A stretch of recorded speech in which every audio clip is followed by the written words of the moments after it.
उसके बाद देखो नेक्स्ट जो टाइप होता है डिसेबिलिटी का, वो होता है मेंटल डिसेबिलिटी। यानी क्या आप मेंटली उतने ज़्यादा प्रिपेयर या फिर कह सकते हो मेंटली उतने ज़्यादा ठीक नहीं रहते, आप पागल एक तरह से कह सकते हो। किसी रहते हैं ना कुछ बच्चे जिनको कुछ भी समझ नहीं आता, पागल रहते हैं, या फिर उनको कोई भी चीज़ समझाओ तो उनको समझ ही नहीं आता, ठीक है। आईक्यू लेवल बहुत ज़्यादा जीरो रहता है, मतलब कुछ समझ ही नहीं आता, मतलब जानवर को समझ आ जाएगा पर उनको नहीं समझ आएगा। तो ऐसे जो बच्चे रहते हैं उनको हम मेंटली डिसेबल बोलते हैं, ठीक है। तो देखो इसके अंदर होता है क्या मेनली, देखोगे तो यहाँ पर देखो, यहाँ पर 3 टाइप्स बताए गए हैं, मतलब डिसेबिलिटी की, मेंटल हैंडीकैपेड के। तो पहला होता है इंटेलेक्चुअल रिटार्डेशन। बेसिकली इसके अंदर होता है क्या कि मतलब जो बच्चे रहते हैं या फिर कोई भी पर्सन रहता है, उसका जो आईक्यू लेवल रहता है सिर्फ वो कम रहता है, जिसकी वजह से वो कुछ समझ नहीं पाता। आईक्यू लेवल का मतलब क्या होता है कि मतलब कोई भी आदमी कितना स्मार्ट है, कितने चीज़ों को समझ सकता है, ठीक है। अब जैसे एक नॉर्मल आदमी का जो आईक्यू रहता है एवरेज, वो 100 रहता है, ठीक है। मतलब 100 आपका अगर आईक्यू है तो मतलब एक नॉर्मल आदमी हो, और अगर 100 से ऊपर 140 से ऊपर रहता है तो आप एक जीनियस हो, ठीक है। अब जैसे अल्बर्ट आइंस्टाइन है तो उनका 160 है,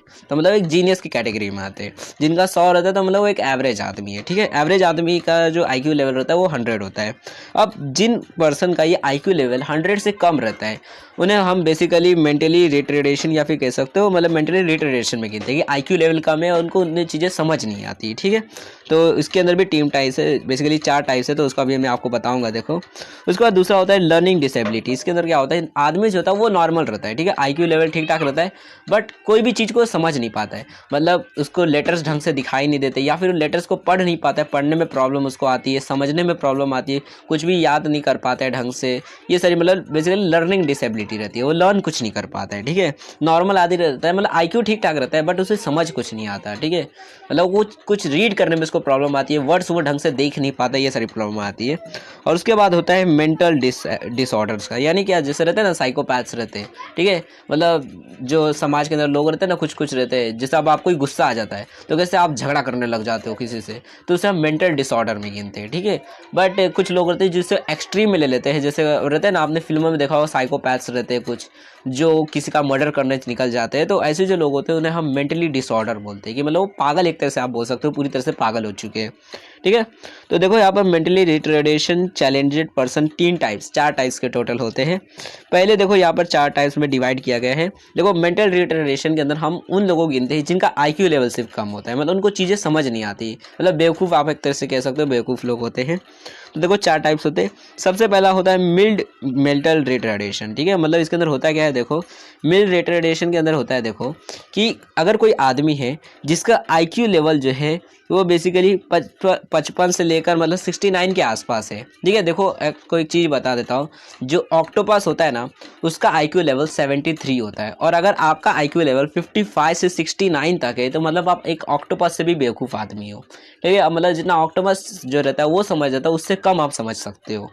तो बेसिकली अगर आपका इतना आईक्यू है कि 55 से 69 तक का आईक्यू है तो आप मिल्ड मेंटल रिटार्डेशन के अंदर आते हो, ठीक है। अब ऐसे जो बच्चे रहते हैं ये फिजिकली नॉर्मल रहते हैं, बस इनको कोई भी चीज़ समझ नहीं आती, मतलब बेवकूफ़ टाइप में रहते हैं, इनको कोई भी चीज़ नहीं समझ आती, आप कुछ भी बोलो तो अब करने लगे, मतलब उनको समझ नहीं आता, ठीक है। तो इन ऐसे जो बच्चे रहते हैं इनका थोड़ा बहुत अच्छा से केयर करना चाहिए, और कुछ ऐसे स्कूल्स रहते हैं जो ऐसे बच्चों के लिए रहते हैं, तो वहाँ पर भेजना चाहिए, जो वहाँ पर मतलब ऐसे बच्चों को सिखाया जाता है, कि मतलब चीज़ें सिखाई जाती है, इन्हें ट्रेन किया जाता है, ताकि इनका जो बेसिकली मेंटल आईक्यू थोड़ा बहुत बढ़ाया जा सके और थोड़ा बहुत ये चीज़ें समझने लग जाए, ठीक है। तो मतलब काफ़ी सारी चीज़ों में बेसिकली इनको इन्वॉल्व किया जाता है जहाँ पर दिमाग लगाने की ज़्यादा ज़रूरत नहीं है। अब मैथमेटिक्स ऐसी चीज़ों में नहीं डाला जाता है, जैसे मान लो कोई चीज़ बनानी है, पेंटिंग बनानी है, तो ये सारी चीज़ों में इनको डाल दिया जाता है, जहाँ पर दिमाग की उतनी ज़्यादा ज़रूरत नहीं है, आईक्यू लेवल की उतनी ज़रूरत नहीं रहती है, ठीक है।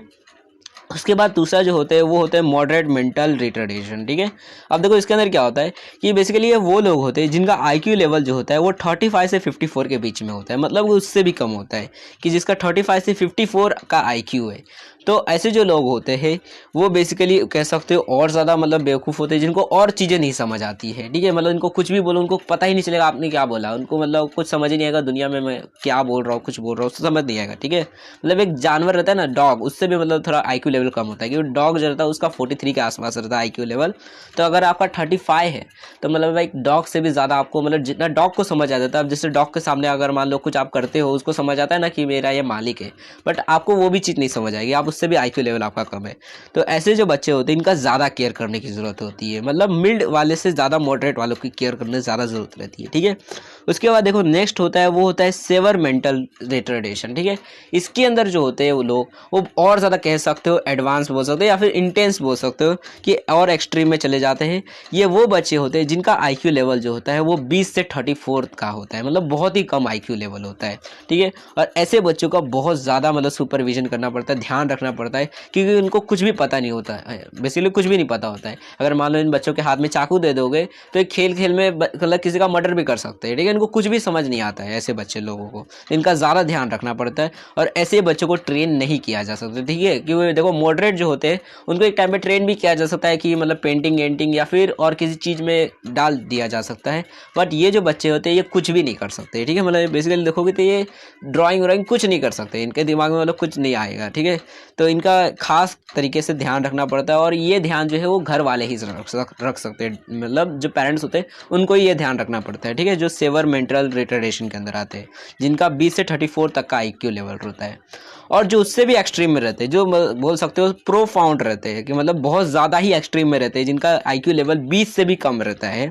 तो वो जो बच्चे होते हैं उनका बहुत ज़्यादा ध्यान रखना पड़ता है। ये मतलब बेसिकली कह सकते हो कि अगर मान लो कोई आदमी है जो 25-30 साल का हो गया है लेकिन अभी भी उसका दिमाग सिर्फ 3 साल के बच्चे जितना है, तो ऐसे जो बच्चे होते हैं मतलब ऐसे जो लोग होते हैं उनका आईक्यू लेवल कह सकते हो 20 ही तक रहता है और उनको कोई भी चीज़ समझ नहीं आती है, ठीक है। तो ऐसे जो लोग होते हैं इन्हें हम प्रोफाउंड मेंटल रिटार्डेशन के अंदर गिनते हैं, ठीक है। कि मतलब एक आईक्यू जो रहता है वो 3 साल के बच्चे जितना रहता है, जैसे 3 साल का बच्चा उसको कुछ समझ नहीं आता, उसको बस इतना पता है खाना खाने के लिए रोना है और मतलब उतनी चीज़ें ही समझ आती है कि रोना है, नहीं तो गाना है, नहीं तो खेलना है, ठीक है। इतनी चीज़ समझ आती है। तो वैसे ही वो भी बच्चे होते हैं जिनको कुछ भी नहीं समझ आता, चाहे वो 20 साल के हो गए फिर भी उनकी उम्र जो है वो अभी दिमाग जो है वो 3 ही साल के बच्चे जितना रहता है। जैसे टीवी में आपने रोहित का देखा था ना, वो कोई मिल गया, ठीक है, उसके अंदर कैसे रहता है ऋतिक रोशन, क्यों मतलब उतने बड़े हो गए उम्र में लेकिन अभी भी दिमाग बच्चे जितना ही रहता है। तो उसी को हम मेंटल रिटार्डेशन के अंदर गिनते हैं, ठीक है। तो ये प्रोफाउंड है, मतलब कि आपका लेवल 20 से भी कम रहता है, बहुत ज़्यादा ही एक्सट्रीम में रहता है कि मतलब आपको फिर कोई भी चीज़ नहीं समझ आती और ऐसे बच्चों का सबसे ज़्यादा ध्यान रखना पड़ता है, ठीक है। मतलब हर जगह आपको ध्यान रखना पड़ता है, बाथरूम में गए तो वहाँ तक आपको ध्यान रखना पड़ता है क्योंकि इनको ढंग से बाथरूम तक करने नहीं आएगा। जैसे अब 2 साल का बच्चा है, 3 साल का बच्चा है, उसको बाथरूम करने का इधर आता है, तो हर चीज़ का इनका ध्यान रखना पड़ता है, ठीक है। अब देखो ये जो मेंटल रिटार्डेशन है ये मेडिकल्स के अंदर बेसिकली देखा गया कि मतलब काफ़ी सारे रीजंस रहते हैं जिनकी वजह से होता है, तो काफ़ी सारी क्लासिफिकेशन के हिसाब से मतलब डिवाइड किया गया है कि इस कारणों की वजह से एक आदमी का जो बेसिकली मेंटल आईक्यू जो रहता है वो कम हो सकता है, ठीक है। मतलब उसको कोई चीज़ समझ नहीं आएगी या फिर उसका मेंटली हेल्थ बहुत ज़्यादा बेकार रहेगा, मतलब उसको दिमाग उतना ज़्यादा डेवलप नहीं हुआ रहता है, ठीक है। तो काफ़ी सारे रीजंस रहते हैं, जैसे सबसे पहला होता है क्रिटेनिज्म, ठीक है। क्रिटेनिज्म के अंदर देखो होता क्या है, देखो हमारे शरीर के अंदर एक थायराइड नाम का एक ग्लैंड होता है, ठीक है। ये किधर होता है, तो देखो हमारा जो गर्दन होता है उसके नीचे ही होता है, ठीक है। जहाँ से हम लोग बेसिकली खाना अंदर डालते हैं तो वहीं पे होता है, गर्दन के नीचे होता है, जो बेसिकली छाती और गर्दन के बीच वाला जो हिस्सा होता है उसके जस्ट ऊपर रहता है, ठीक है। तो ये जो बेसिकली ऑर्गन रहता है ये करता क्या, देखो हमारे शरीर के अंदर ये 3 तरीके का हार्मोन बनाता है बेसिकली, एक होता है T4, एक होता है T3 और एक होता है कैल्टोनिन, ठीक है। ये जो बेसिकली 3 तरह के हार्मोन्स होते हैं वो हमारे शरीर के अंदर कह सकते हो एनर्जी बनाने का मोस्ट एफिशिएंट काम करते हैं, जो बेसिकली हमारे शरीर को चलने फिरने में मदद करते हैं, ठीक है। मतलब शरीर के अंदर हिलने डुलने के लिए जो बेसिकली हार्मोन्स का ज़रूरत रहता है वो बनाने का जो काम रहता है वो यही बेसिकली जो थायराइड बेसिकली जो रहता है ये काम करता है, मतलब ये हार्मोन बनाता है जिसकी वजह से हमारा शरीर के अंदर एनर्जी पहुंचती है और शरीर जो रहता है वो चल फिर पाता है, ठीक है। तो अगर ये जो थायराइड है ये मान लो आपके शरीर के अंदर हार्मोन्स कम बना रहा है या फिर ये थायराइड में कोई प्रॉब्लम आ जाती है, तो ऐसे टाइम पर क्या होता है, बच्चे जो होते हैं या फिर कोई भी मतलब आदमी है तो उसके शरीर में ये हार्मोन्स बन नहीं पाते जो थायराइड बनाता है। 3 तरह का हार्मोन्स बनाता है जिसमें से जो T3 और जो T4 वाले हार्मोन्स है वो बहुत ज़्यादा इंपॉर्टेंट रहते हैं, क्योंकि देखो शरीर के अंदर जो सेल्स होते हैं उन्हें कितनी एनर्जी इस्तेमाल करनी है या फिर कितना एनर्जी मतलब बचाना है, ये सारी चीज़ें जो है वो यही हार्मोन्स बताते हैं। एक तरह से कह सकते हो ब्रेन के अंदर देखो एक ग्लैंड होता है पिट्यूटरी ग्लैंड, आपने सुना भी होगा, तो वो जो होता है वो मैसेज भेजता है थायराइड को कि मतलब ब्रेन को कि कौन सा ऑर्गन हिलाना है, हाथ हिलाना है कि पैर हिलाना है, और उस हिसाब से फिर ये जो पिट्यूटरी ग्लैंड होता है वो अपने हार्मोन्स निकालता है T3 T4 और वो सेल्स तक भेज देता है, मतलब हाथ के इधर पैर के इधर भेज देता है, तो फिर मूवमेंट होती है। तो अगर इसके अंदर कोई प्रॉब्लम आ जाती है तो जिसकी वजह से आपका शरीर फिर हिल डुल नहीं पाएगा और आप फिर चल फिर नहीं पाओगे, ठीक है। मतलब चलने फिरने में आपको प्रॉब्लम होगी, आपके स्केलेटन्स ढंग से ग्रोथ नहीं हो पाएंगे और मतलब देखोगे तो काफ़ी सारे प्रॉब्लम्स आएगा मेंटल रिलेटेड, मतलब दिमाग भी ढंग से ग्रो नहीं हो पाएगा, तो पूरे शरीर देखोगे तो आप ग्रो नहीं हो पाओगे, ठीक है। तो इस बीमारी के अंदर तो इसका इलाज क्या रहता है, तो देखो बेसिकली कहा जाता है कि अगर मान लो आपका थायराइड खराब हो जाता है तो ऑपरेशन करके आपका गले से आपका थायराइड निकाल दिया जाता है और मेडिकल ट्रीटमेंट करके मतलब कुछ आर्टिफिशियल बोल सकते हो कि हमने खुद से ही जो भी हार्मोन्स थायराइड बनाता है खुद से, तो वो हम खुद से अपने आप से ही डालने लग जाता है आपके शरीर के अंदर वो जो भी हार्मोन्स है। और मतलब बेसिकली आपको टाइम टाइम पे वो हार्मोन्स अपने शरीर के अंदर डालने पड़ेंगे, ठीक है, क्योंकि अब आपके शरीर में थायराइड है नहीं तो वो हार्मोन्स बनेंगे नहीं, तो इसलिए आपको खुद से फिर थायराइड का हार्मोन्स डालने पड़ते हैं, ठीक है। तो मतलब ये बीमारी के अंदर कि थायराइड को निकालना पड़ जाता है, ठीक है। तो इसकी वजह से भी आदमी जो होता है वो मेंटली कह सकते हो उतने ज़्यादा अच्छी तरह से काम नहीं कर पाता है। वो जो सोच रहा है वो सोच रहा है, हाथ हिलाना है तो हाथ नहीं हिला पाता है, पैर हिलाने को सोचता है तो पैर नहीं हिला पाता है। उसके बाद देखो नेक्स्ट जो बीमारी होती है जिसकी वजह से कोई भी आदमी जो रहता है उसका मेंटल आईक्यू जो होता है वो कम हो जाता है, और एक तरह से कह सकते हो मतलब मेंटल रिटार्डेशन के अंदर आ जाता है, ठीक है। तो दूसरा जो बीमारी होता है वो होता है डाउन सिंड्रोम, ठीक है। बेसिकली देखो ये जो बीमारी होती है इसके अंदर आदमी का जो शरीर होता है वो ढंग से डेवलप नहीं कर पाता है, और साथ ही में उसका दिमाग भी उतना अच्छे से ग्रो नहीं हो पाता, जिसकी वजह से कह सकते हो उसका आईक्यू लेवल बहुत कम होता है, ठीक है। आपने सुना भी होगा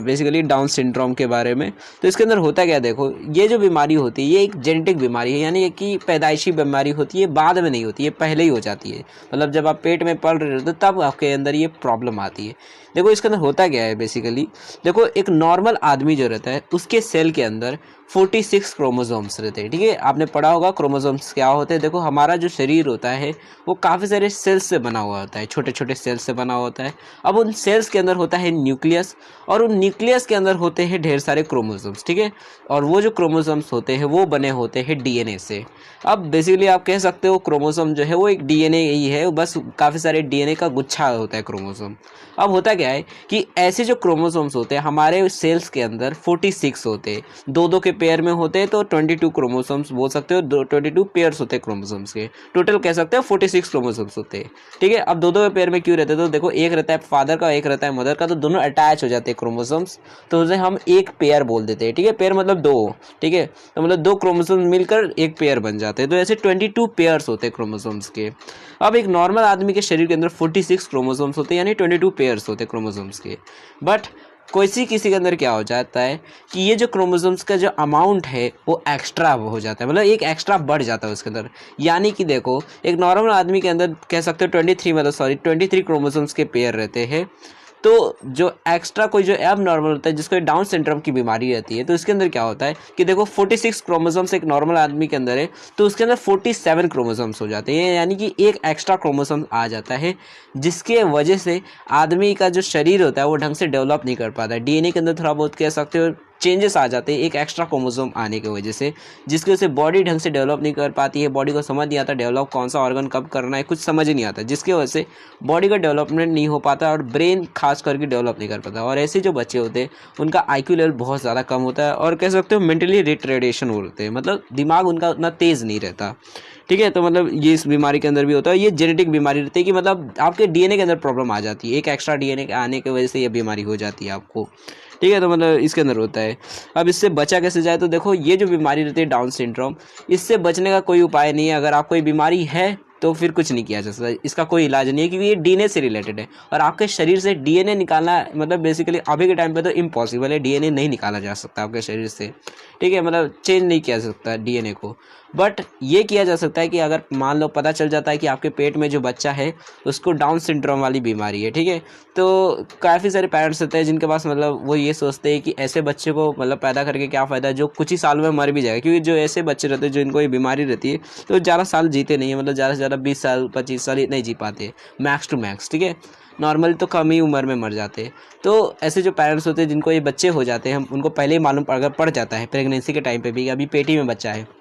कि ये बच्चे को डाउन सिंड्रोम है, तो लोग ये सोचते हैं कि इससे अच्छा ही काम करते हैं, बच्चे को मतलब पैदा नहीं करते, इसको पेटी में मार देते हैं और नया बच्चा पैदा कर लेंगे, ठीक है। मतलब ये ऑप्शन रह सकता है कि आप चाहो तो ये भी कर सकते हो कि मतलब वो बच्चे को पैदा करके मतलब घर वाले का भी अलग टेंशन रहता है, तो एक ये तरीका है, ठीक है। मतलब कह सकते हो कि ये जो बीमारी है डाउन सिंड्रोम, इसका कोई इलाज नहीं है। अगर कोई बच्चा है जिसको ये बीमारी है तो उसको पूरी ज़िंदगी से झेलना होगा, और उसकी मौत भी कुछ ही सालों में हो जाती है, ऐसा नहीं कि बहुत साल जी लेते हैं ऐसे लोग, ठीक है, जिनको ये बीमारी होती है डाउन सिंड्रोम। उसके बाद नेक्स्ट जो बीमारी होती है वो होता है हाइड्रोकेफेलस, ठीक है। अब देखो इसके अंदर होता है क्या, देखो हमारे जो ब्रेन है उसके अंदर देखोगे तो हमेशा ऑक्सीजन और कह सकते हो वाटर सप्लाई जो है वो हमेशा चलता रहता है, ठीक है। मतलब बेसिकली जो हमारा दिमाग है उसके अंदर एक तरह का फ्लूइड रहता है जो हमेशा चलता रहता है, सर्कुलेट होता रहता है, जिसकी वजह से हमारा दिमाग अच्छी तरह से काम कर पाता है। बट कभी कभी क्या होता है कि देखो हमारा जो ब्रेन है उसके अंदर ये जो फ्लूइड है, मतलब बेसिकली ये बीमारी ये भी बचपन से ही रहती है, मतलब पैदाइशी के टाइम पे ही रहती है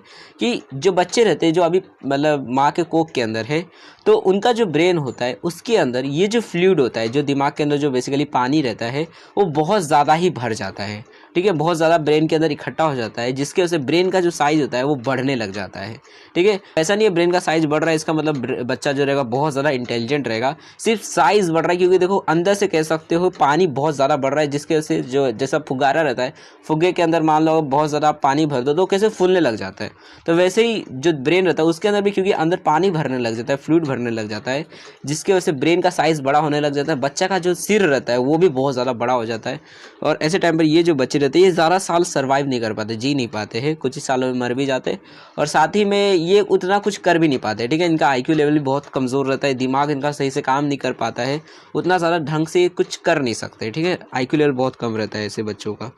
तो इसे हम हाइड्रोकेफेलस बोलते हैं कि जिसके अंदर हमारा ब्रेन के अंदर फ्लूइड ज़्यादा हो जाने की वजह से हमारा ब्रेन का साइज़ बढ़ जाता है। ठीक है, और दूसरा बीमारी होता है माइक्रोसेफेलस। ठीक है, देखो इसके अंदर इसका उल्टा हो जाता है कि कभी कभी हमारे ब्रेन के अंदर ऑक्सीजन की कमी हो जाती है, जब मतलब पेट में आप पल रहे थे तब की बात हो रही है। ठीक है, पैदा होने के बाद ये नॉर्मली बीमारी नहीं होती, ये पैदा होने के पहले की बीमारी है। तो जब आप मतलब माँ के कोख के अंदर रहते हो, तो अगर आपके ब्रेन के अंदर सही टाइम पे सही तरीके से ऑक्सीजन नहीं पहुंच पाता है, तो होता क्या देखो कि हमारा जो ब्रेन रहता है वो काफ़ी ज़्यादा ग्रो नहीं हो पाता है, और बेसिकली हमारा जो मुंडी रहता है, खोपड़ी रहता है, वो बहुत ज़्यादा छोटा हो जाता है। ठीक है, उतना ज़्यादा ग्रो नहीं होने वाला, बहुत छोटा रह जाता है। अब छोटा जगह रहता है जिसकी वजह से हमारा ब्रेन ज़्यादा जगह ना मिलने की वजह से उतना ज़्यादा ग्रो नहीं हो पाता है, और छोटा सा ही ब्रेन रह जाता है। मतलब कुछ बच्चों के अंदर जिनका ब्रेन बहुत ज़्यादा छोटा हो जाता है ऑक्सीजन की कमी की वजह से, मतलब उनका कह सकते हो ये मुंडी जो है उतना बड़ा नहीं हो पाता है, छोटा ही रह जाता है, जिसकी वजह से उनका ब्रेन भी उतना ग्रो नहीं हो पाता है और छोटा ही रह जाता है। क्योंकि कम मान लो आप जैसे छोटा सा रूम है तो उसके अंदर छोटी ही मतलब कम ही सामान भर पाओगे ना, बड़ा रूम रहेगा तो ज़्यादा बड़ा फैला पाओगे सामान को, वैसे ही ब्रेन को भी उतना जगह नहीं मिल पाता है ज़्यादा बड़ा होने के लिए, जिसकी वजह से वो जो बच्चे रहते हैं उनका ब्रेन उतना ज़्यादा अच्छी तरह से काम नहीं कर पाता है। ठीक है, तो इन्हें माइक्रोफेसलस बोलते हैं। उसके बाद देखो नेक्स्ट जो बीमारी होती है वो होता है ग्लैकाटामाइन। ठीक है, बेसिकली ये जो बीमारी होती है इसके अंदर होता क्या देखो कि जो बच्चे रहता है, जैसे मान लो कोई बच्चा पैदा हो गया, अब उसके अंदर एक प्रॉब्लम रहती है, वो जो बच्चा रहता है उसके शरीर के अंदर देखो एक नॉर्मल आदमी अगर देखते हो तो उसके शरीर का ज़्यादातर जो एनर्जी बनाने का जो काम रहता है वो कार्बोहाइड्रेट से किया जाता है। ठीक है, कार्बोहाइड्रेट मतलब एक तरह से कह सकते हो शुगर से ही किया जाता है, जो ग्लूकोज होता है कि जैसे आप रोटी खा रहे हो तो उसके अंदर कार्बोहाइड्रेट रहता है, और कार्बोहाइड्रेट से ग्लूकोज को निकाला जाता है मतलब आपके शरीर के अंदर, और फिर उस ग्लूकोज की मदद से आपके शरीर के अंदर एनर्जी बनाई जाती है। ठीक है, मेनली कह सकते हो ग्लूकोज से एनर्जी बनाई जाती है, कार्बोहाइड्रेट से। अब होता क्या है देखो जब बच्चे जो रहते हैं अभी मान लो कुछ ही साल के हैं, तो रोटी वोटी कुछ तो खाते नहीं है, तो उनका मेन न्यूट्रिशन लेने का सोर्स जो रहता है वो दूध ही रहता है, चाहे वो माँ का दूध पिए या फिर गाय का दूध, कहीं से भी दूध पिए। ठीक है, तो दूध ही से उनको सारा न्यूट्रिशन लेना रहता है। अब होता क्या देखो कि दूध के अंदर जो ग्लूकोज होता है उसको ये जो बच्चे रहते हैं इनका शरीर ढंग से ग्लूकोज में कन्वर्ट नहीं कर पाता है। ठीक है, मतलब उसके अंदर जो कार्बोहाइड्रेट्स या फिर जो भी न्यूट्रिशन रहते हैं उनको ग्लूकोज में कन्वर्ट नहीं कर पाता है, मतलब ये जो बच्चे का शरीर रहता है, जिसके वजह से बच्चे के अंदर एनर्जी उतनी जनरेट नहीं हो पाती है, बच्चा सही से मतलब चल फिर नहीं पाता है, एनर्जी बनी नहीं पाती है, जिसकी वजह से उसका ब्रेन भी डेवलप नहीं हो पाता है, और उनका आईक्यू लेवल तो कमज़ोर रहता है, साथ में शरीर भी उतने ढंग से काम नहीं कर पाता है। ठीक है, मतलब इस तरह से कह सकते हो कि शरीर भी ढंग से काम नहीं कर पाता है, क्योंकि शरीर के अंदर उतना मतलब शरीर के अंदर एनर्जी उतना बन ही नहीं पाती है। ठीक है, क्योंकि शरीर के अंदर जो ग्लूकोज है वो मतलब बन नहीं पाता है, दूसरे जो भी न्यूट्रिशन मिल रहे मिल्क से वो ग्लूकोज में कन्वर्ट हो नहीं पा रहे, और ग्लूकोज की मदद से क्योंकि कन्वर्ट हो ही नहीं रहे तो जिसकी वजह से शरीर के अंदर एनर्जी भी नहीं बन पाती है।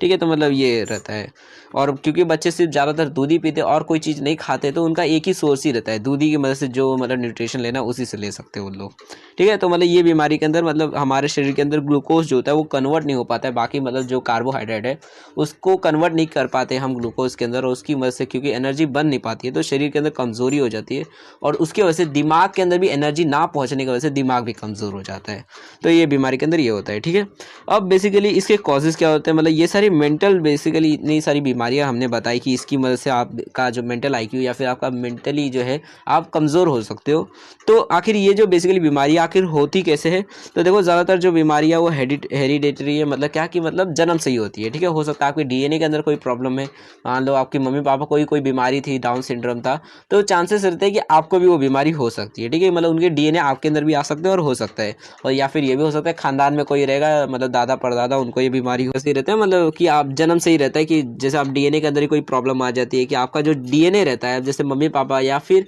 खानदान में कोई रहेगा दादाजी या परदादा, उन लोग को ही कोई बीमारी हो, जैसे किसी को डाउन सिंड्रोम रहेगा तो उनका डीएनए की वजह से आपके अंदर भी वो प्रॉब्लम आ सकती है और आपको भी बीमारी हो सकती है, ठीक है। मतलब हेरिडिटरी प्रॉब्लम्स ही हो सकते हैं, नहीं मतलब बेसिकली नहीं तो मतलब कभी कभी क्या होता है कि आपके जन्म के टाइम पे जब आप पेट में ही पड़ रहे थे तो आपके कुछ ऑर्गन्स होते हैं जो ढंग से डेवलप नहीं कर पाते। जैसे आपका मान लो थायराइड है तो कुछ बैक्टीरियल इन्फेक्शन या फिर हो सकता है कि कुछ कारणों की वजह से आपका जो थायराइड है जो गले के अंदर जो नीचे रहता है वो डेवलप नहीं हो पाया, जिसकी वजह से आपके शरीर के अंदर उतनी ढंग से एनर्जी नहीं बन पाती है और आपका दिमाग और आपका शरीर उतना ढंग से काम भी नहीं कर पाते। क्योंकि देखो मैंने बताया थायराइड का रहता क्या है, आपके शरीर के अंदर जितने भी ऑर्गन्स है और उसके जो सेल्स है उनको बेसिकली कमांड का काम करता है कि आपको मतलब यहाँ पे हिलना है, कि पिट्यूटरी ग्लैंड से ऑर्डर आए कि मतलब आप हाथ हिलाना है, तो फिर जो थायराइड रहता है वो बाकी ऑर्गन्स को मैसेज भेज देता है कि आप हाथ हिलाओ, तो उस हिसाब से फिर हाथ हिलता है, ठीक है। मतलब इस तरह से होता है। तो अगर पिट्यूटरी ग्लैंड अच्छे से डेवलप नहीं हो पाता है तो ब्रेन कह सकते हो सारे ऑर्गन्स ढंग से डेवलप नहीं हो पाते, आपके स्पाइनल कॉर्ड सारी चीज़ें नहीं चल पाती है,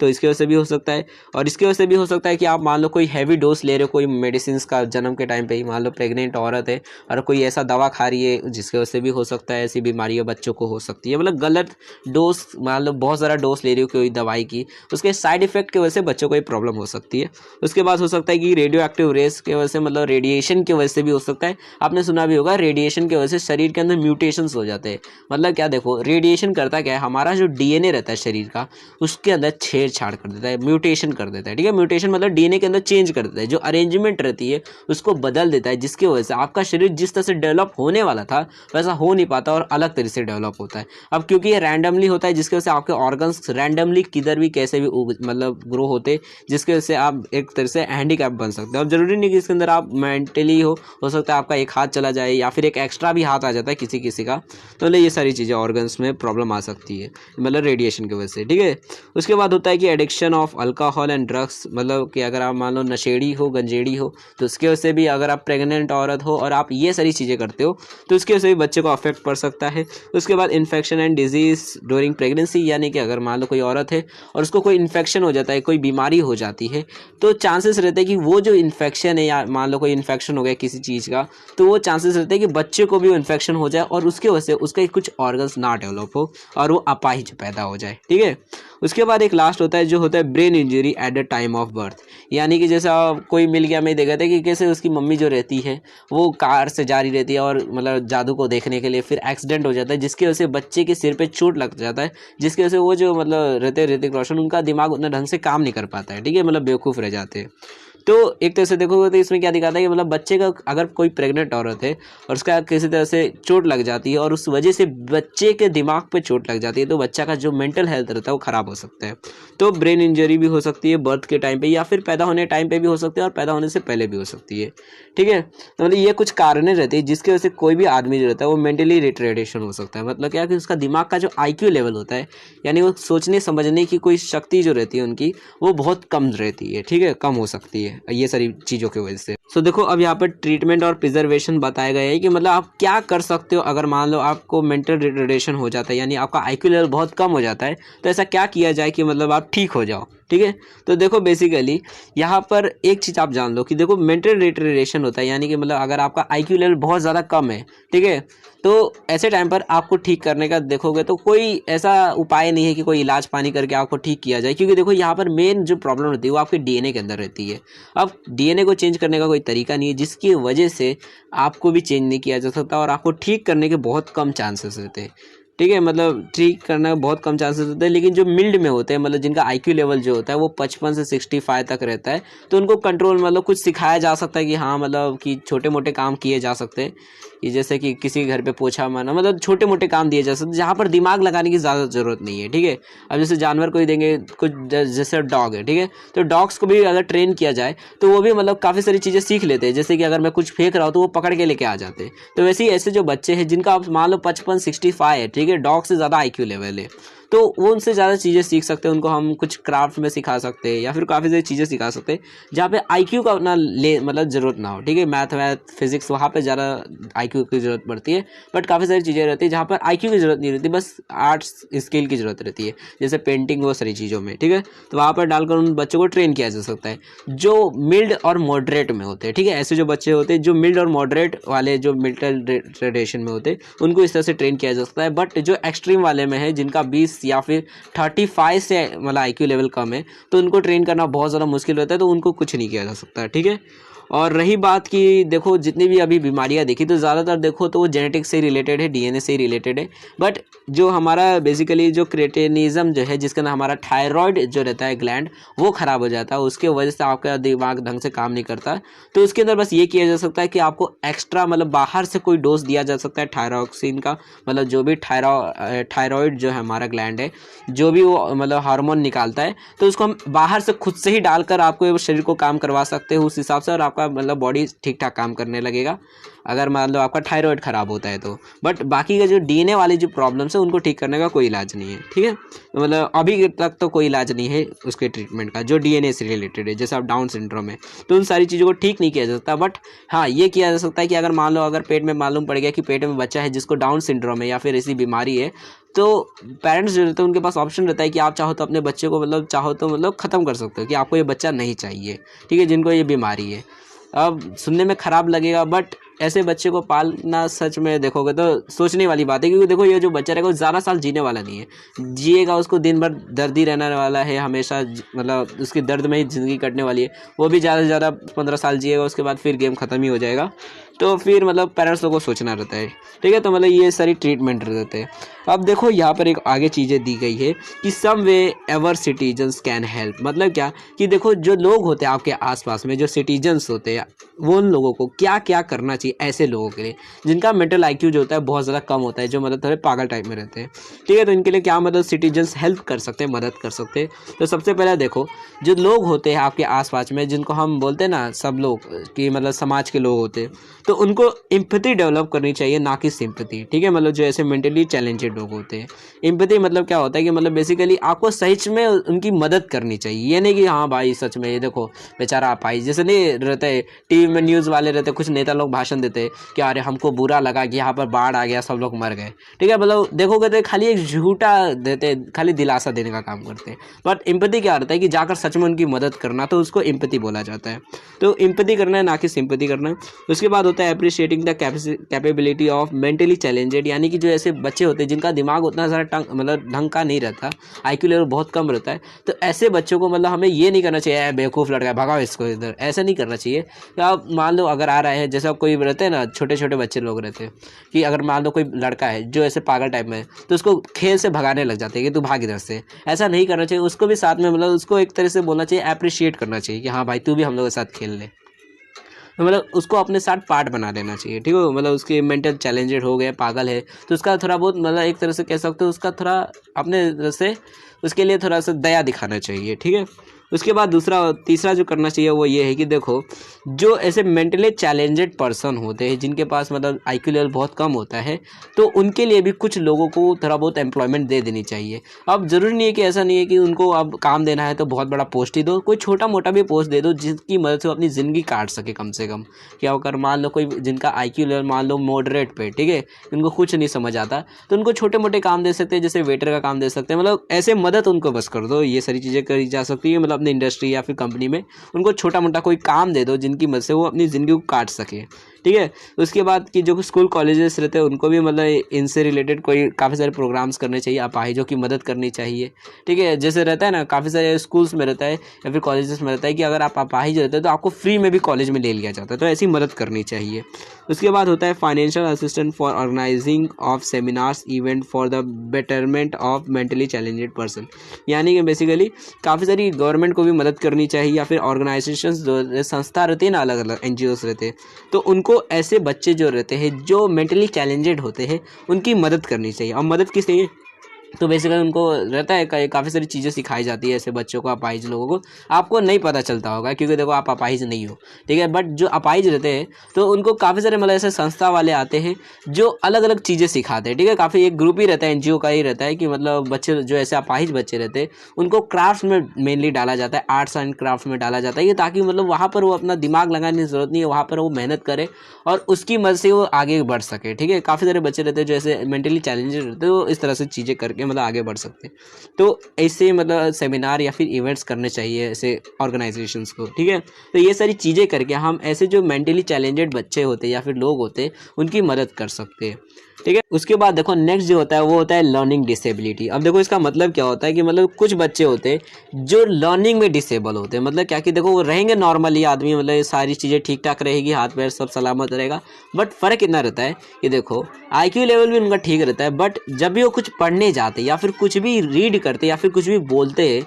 तो ढंग से चीज़ों को ना ही बोल पाते, ना ही समझ पाते, ना ही लिख पाते। मतलब लर्निंग डिसेबिलिटी रहती है, कुछ भी लर्न नहीं कर पाते, ठीक है। सीखने में उनको प्रॉब्लम बहुत ज़्यादा आती है। जैसे कि कुछ शब्द रहते हैं वो ढंग से बोल नहीं पाते हैं, काफ़ी सारे शब्द कोई मान लो सामने से कुछ बोल रहा है तो उनको सुनाई कुछ और देता है, वो लिखने जाते हैं तो ढंग से लिख नहीं पाते। जैसे नहीं रहता शराबी रहता है, दारू पीने के बाद उसको एक ही चीज़ दो दो दिखने लग जाती है, तो वैसे उनको शब्द भी ढंग से दिखाई नहीं देते। तो मतलब कह सकते हैं कि बॉडी के अंदर काफ़ी सारे प्रॉब्लम्स होते हैं जिनकी वजह से वो कोई भी चीज़ को सीख ही नहीं पाते। तो लर्निंग बोल सकते हो कि लर्न वो कर नहीं पाते, इसलिए लर्निंग डिसेबिलिटी उनको रहती है। मतलब काफ़ी सारे शब्द रहते हैं, जैसे कि देखो डॉग जो है यहाँ पर एग्जाम्पल दिया गया है कि जैसे कुछ लोग होते हैं जिनको मान लो अगर डॉग लिखा हुआ है तो उनको मतलब बॉग दिखाई देता है, मतलब बी और डी में उनको फ़र्क ही नहीं दिखता, या फिर गॉड दिखाई देता है। मतलब ऐसे कह सकते हो कि इस ढंग से उनको दिखाई नहीं देता, ढंग से वो समझ नहीं पाते कि क्या लिखा हुआ है या फिर वो क्या पढ़ रहे हैं या फिर क्या सुनाई दे रहा है। लर्निंग ही मतलब वो लर्न नहीं कर पाते किसी चीज़ को, ठीक है। अब ऐसा होता क्यों है, तो देखो अभी तक पता नहीं चला है कि ऐसा क्यों होता है।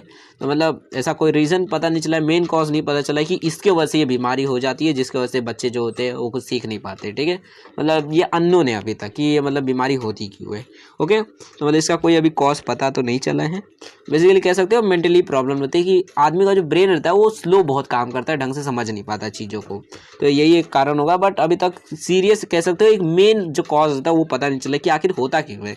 ओके। उसके बाद देखो थर्ड जो मेंटली बेसिकली डिसेबिलिटी होती है वो होता है मेंटल डिसऑर्डर का। अब मेंटल डिसऑर्डर मतलब क्या, जैसे रहते हैं ना कुछ साइकोपैथ रहते हैं, पागल लोग रहते हैं जो किसी के ऊपर हमला कर देते हैं, नहीं रहते गुस्सा, जैसे अब हमको गुस्सा आता है, ठीक है, तो हम अपने कह सकते हैं ना दिमाग से अपना संतुलन खो देते हैं और कुछ भी उल्टा पुल्टा करने लग जाते हैं कि जैसे गुस्सा आने जैसे हल्का रहता है, गुस्सा आने पर कुछ भी तोड़ फोड़ करने लग जाता है। तो ऐसी जो बीमारी रहती है जो हमें बेसिकली मेंटली कह सकते हो कुछ भी फील करने नहीं देती है, हमारी फीलिंग्स को मार देती है। हम मतलब बेसिकली कह सकते हैं एक अलग ही आदमी बन जाते हैं, कहते हैं ना पर्सनैलिटी डिसऑर्डर, ठीक है। अपरिचित में देखा होगा कि कैसे रहता है, एक आदमी रहता है कि मतलब उसका एक ही आदमी रहता है बट उसकी पर्सनैलिटी हर बार चेंज होती रहती है। तो वो जो बेसिकली बीमारी होती है उसे हम मेंटल डिसऑर्डर बोलते हैं, ठीक है। उसके अंदर तो यहाँ पर देखो मेनली दो टाइप के डिसऑर्डर्स होते हैं, एक होता है साइकोसिस, एक होता है न्यूरोसिस।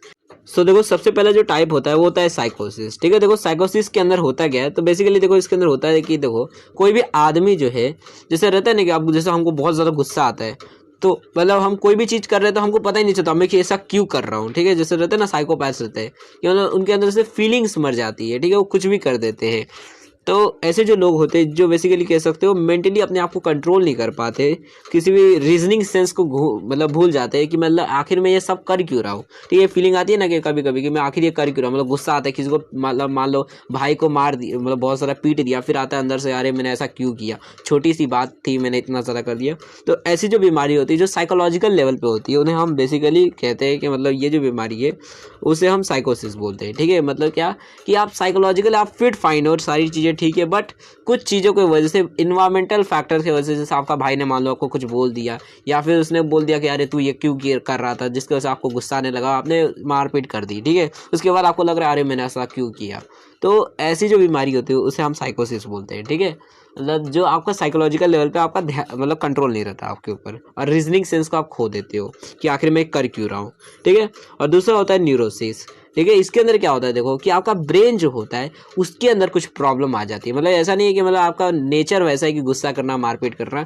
आपका ब्रेन में कोई प्रॉब्लम आ जाती है, कुछ डैमेज हो जाता है या फिर और कुछ हो जाता है जिसकी वजह से आपके अंदर काफ़ी सारे प्रॉब्लम्स आने लग जाते हैं। जैसे कि देखो जैसे आपने अपरिचित फिल्म देखी होगी तो उसके अंदर कैसा होता है कि वो जो आदमी रहता है उसके तीन तीन रूप बन जाते हैं, ठीक है, एक नॉर्मल वाला और एक अपरिचित वाला और एक रेमो वाला, ठीक है, मतलब तीन तीन वो रूप बना लेते हैं। तो ये जो स्लिप पर्सनैलिटी वाला जो रहता है बेसिकली ये न्यूरोसिक के अंदर आता है कि मतलब आपका ब्रेन में कोई प्रॉब्लम आ जाती है जिसकी वजह से ये आपके अंदर ये बीमारी आ जाती है, जिसकी वजह से आपके ऊपर आपका कोई कंट्रोल नहीं रहता। आपको लगता है कि मैं एक नहीं मैं दो या फिर तीन आदमी बन चुका हूँ, ठीक है, मतलब आपको ये लगने लग जाता है।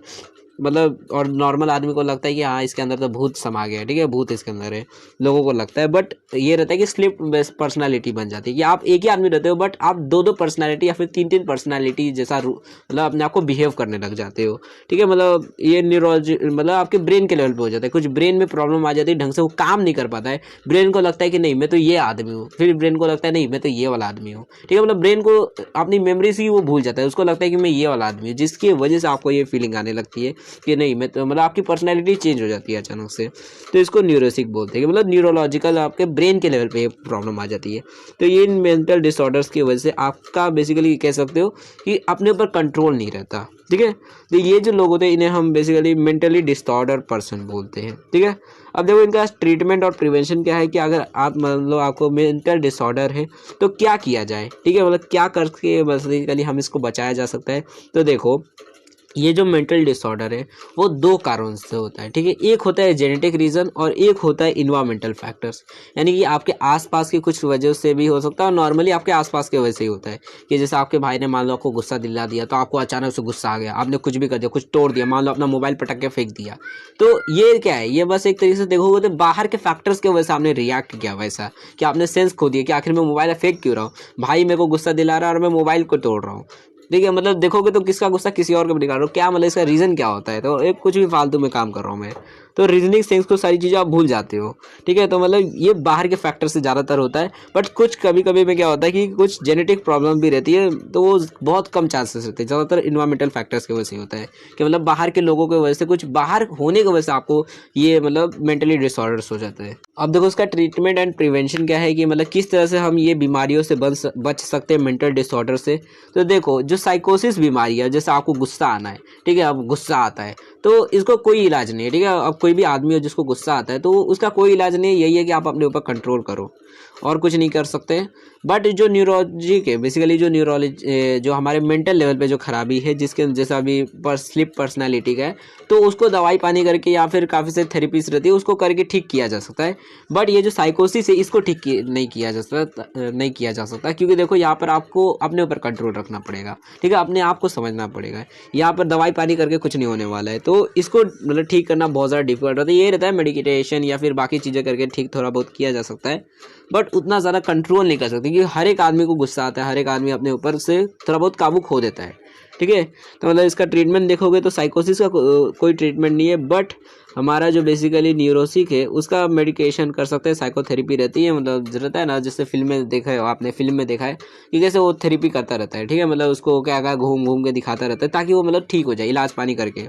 तो मतलब उस तरह से ठीक किया जा सकता है जिसकी मदद से आदमी जो है वो मतलब मेंटली जो है वो ठीक हो सकता है, मेंटल डिसऑर्डर्स का ठीक हो सकता है, ठीक है। तो मतलब ये सारे ट्रीटमेंट्स रहते हैं। अब उसके बाद देखो नेक्स्ट होता है और लास्ट जो बेसिकली टाइप के हैंडीकैपेड होते हैं वो होते हैं सोशली हैंडी, यानी कि समाज में वो हैंडीकैपेड होते हैं। अब ऐसा नहीं कि उनके हाथ नहीं रहते, पैर नहीं रहते। जैसे अब मान लो कोई चोर है, ठीक है, अब चोर है तो बताओ क्या वो समाज के अंदर आराम से घूम फिर सकता है? तो एक तरह से देखोगे तो उसकी फ्रीडम छूट गई। जैसे कोई आदमी है जिसके हाथ नहीं है तो वो आराम से इधर भी घूम फिर नहीं सकता, वैसे ही अगर कोई चोर है तो उसने चोरी की है तो वो भी समाज के अंदर आराम से घूम फिर नहीं सकता। तो देखोगे तो वो भी जो आदमी है वो समाज के लिए देखोगे तो एक तरह से हैंडीकैपेड बन जाता है, ठीक है। तो मतलब ऐसे जो लोग होते हैं जो समाज में हैंडीकैपेड, जो समाज में देखोगे तो अपना मतलब ढंग से चल फिर नहीं पाते, समाज के अंदर उतनी ज़्यादा उनकी इज्जत नहीं रहती है, तो वो जो लोग होते हैं हम सोशली हैंडीकैपेड में गिनते हैं। अब ऐसा नहीं उसके अंदर सिर्फ चोर आएंगे, जैसे मान लो किसी लड़की का रेप हो गया तो रहते हैं ना, अब लड़की का रेप हो जाता तो घर से उन लोग निकल नहीं पाते, किसी को मुंह नहीं दिखा पाते, तो वैसे जो लोग होते हैं उन्हें हम सोशली हैंडीकैपेड में गिनते हैं, ठीक है। तो यहाँ पर देखो काफ़ी सारे टाइप्स बताए गए हैं, कैटेगरीज बताई गई है। जैसे सबसे पहला होता है डेलिक्वेंट्स का, डेलिक्वेंट्स मतलब क्या, बेसिकली ये वो पर्सन्स होते हैं जो समाज के अंदर कोई भी गलत काम करते हैं, ठीक है। मतलब वो जरूरी नहीं है कि लड़का हो लड़की हो, कोई भी कर सकते हैं। जैसे आप कोई चोरी चकारी करना है या फिर मर्डर करना है, गलत काम करना है, ये सारी चीज़ें होती है। जैसे यहाँ पर एग्जाम्पल दिए गए कि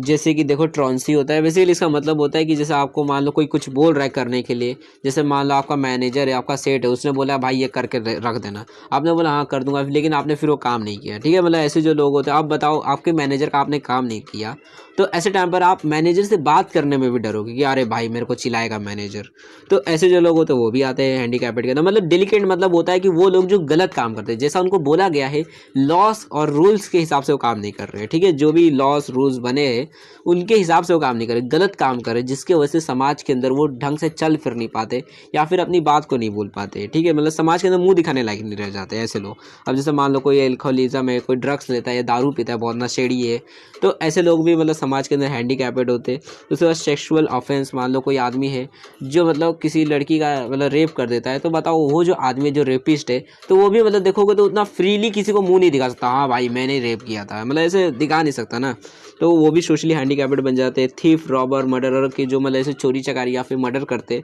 तो वो भी सोशली हैंडीकैपेड होते हैं। और डिस्ट्रॉइंग प्रॉपर्टी, यानी कि मान लो कि मैं हूँ और मान लो मैंने किसी दूसरे का घर तोड़ दिया, ठीक है, गुस्से में आकर जाकर बम फोड़ दिया उधर, तो ऐसे टाइम पर अब हर आदमी जो रहेगा समाज के अंदर मुझे क्या ऐसे देखेगा कि ये देखो इसने दूसरे का घर तोड़ दिया, ठीक है। तो मतलब एक तरह से देखो तो मैं भी सोशली हैंडीकैपेड बन जाता हूँ। डिस्ट्रॉइंग प्रॉपर्टी, दूसरे का घर अगर तोड़ रहा हूँ, या फिर रहते ना रोड की प्रॉपर्टीज तोड़ते, तो जैसे रहते कुछ कुछ बेवड़े रहते हैं, दारू पी के आते, शोर शराबा करते, कुछ फोड़ देते, तोड़ देते, लाइट वाइट तोड़ देते, तो ऐसे जो लोग होते हैं लोग उनसे बात करना तक पसंद नहीं करते, ठीक है। तो ऐसे जो लोग होते हैं उन्हें हम सोशली हैंडीकैपेड में गिनते हैं। उसके बाद देखो दूसरा जो कैटेगरी होता है वो होता है डिस्ट्रेस्ड चिल्ड्रन का। मतलब क्या, देखो ये वो बच्चे होते हैं जो ऑर्फेंस होते हैं। ऑर्फेन का मतलब क्या, जिनके माँ बाप मर जाते हैं। अब जैसे रहते हैं ना कुछ बच्चे जिनके माँ बाप मर जाते हैं, तो उनके पास अब कोई नहीं रहता, ठीक है,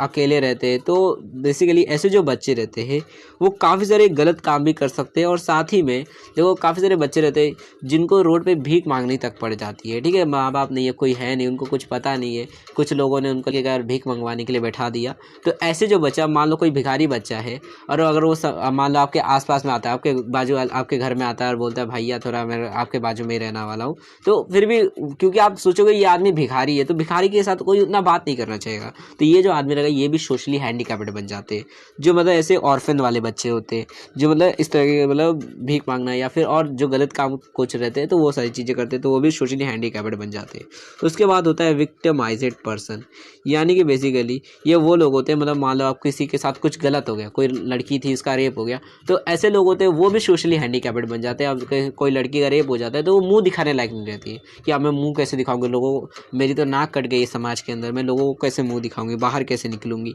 तो ऐसे जो मतलब लोग होते हैं जिनके साथ कुछ गलत हो जाता है तो वो भी सोशली हैंडीकैप्ड बन जाते हैं। जैसे यहाँ पर कुछ मतलब बताया गया है, जैसे बॉन्डेड लेबर्स के मतलब कुछ बच्चे रहते हैं, मतलब बॉन्डेड लेबर्स का देखो मतलब होता है कि अब जैसे मान लो मेरे को 1 लाख का मैंने किसी से लोन लिया, ठीक है, अब मैंने 1 लाख का लोन लिया, बट मेरे पास उतने पैसे नहीं है कि मैं उसे चुका सकूं। तो ऐसे टाइम पर मान लो मैंने एक सेठ जी से लोन लिया था, तो वो बोलेगा कि देख तेरे पास पैसे नहीं है, काम कर, तू मेरे घर पे मजदूरी कर, और जैसे जैसे तू काम करते जाएगा मैं तेरे पगार में काटते जाऊँगा, और जब मेरा पैसा पूरा हो जाएगा, मतलब एग्रीमेंट बनाकर इतना साल तक तेरे को काम करना है वो भी फ्री में, और जैसे इस टाइम खत्म हो जाएगा तब तू मेरी नौकरी छोड़ देना। और ऐसा नहीं है कि तू बीच में छोड़ना चाहे तो छोड़ भी सकता है, तेरे को जबरदस्ती करनी ही होगी क्योंकि तूने मेरे पैसे लिए। तो ऐसे जो मतलब लेबर्स होते हैं उन्हें हम बॉन्डेड लेबर्स बोलते हैं। तो मतलब ऐसे जो लोग होते हैं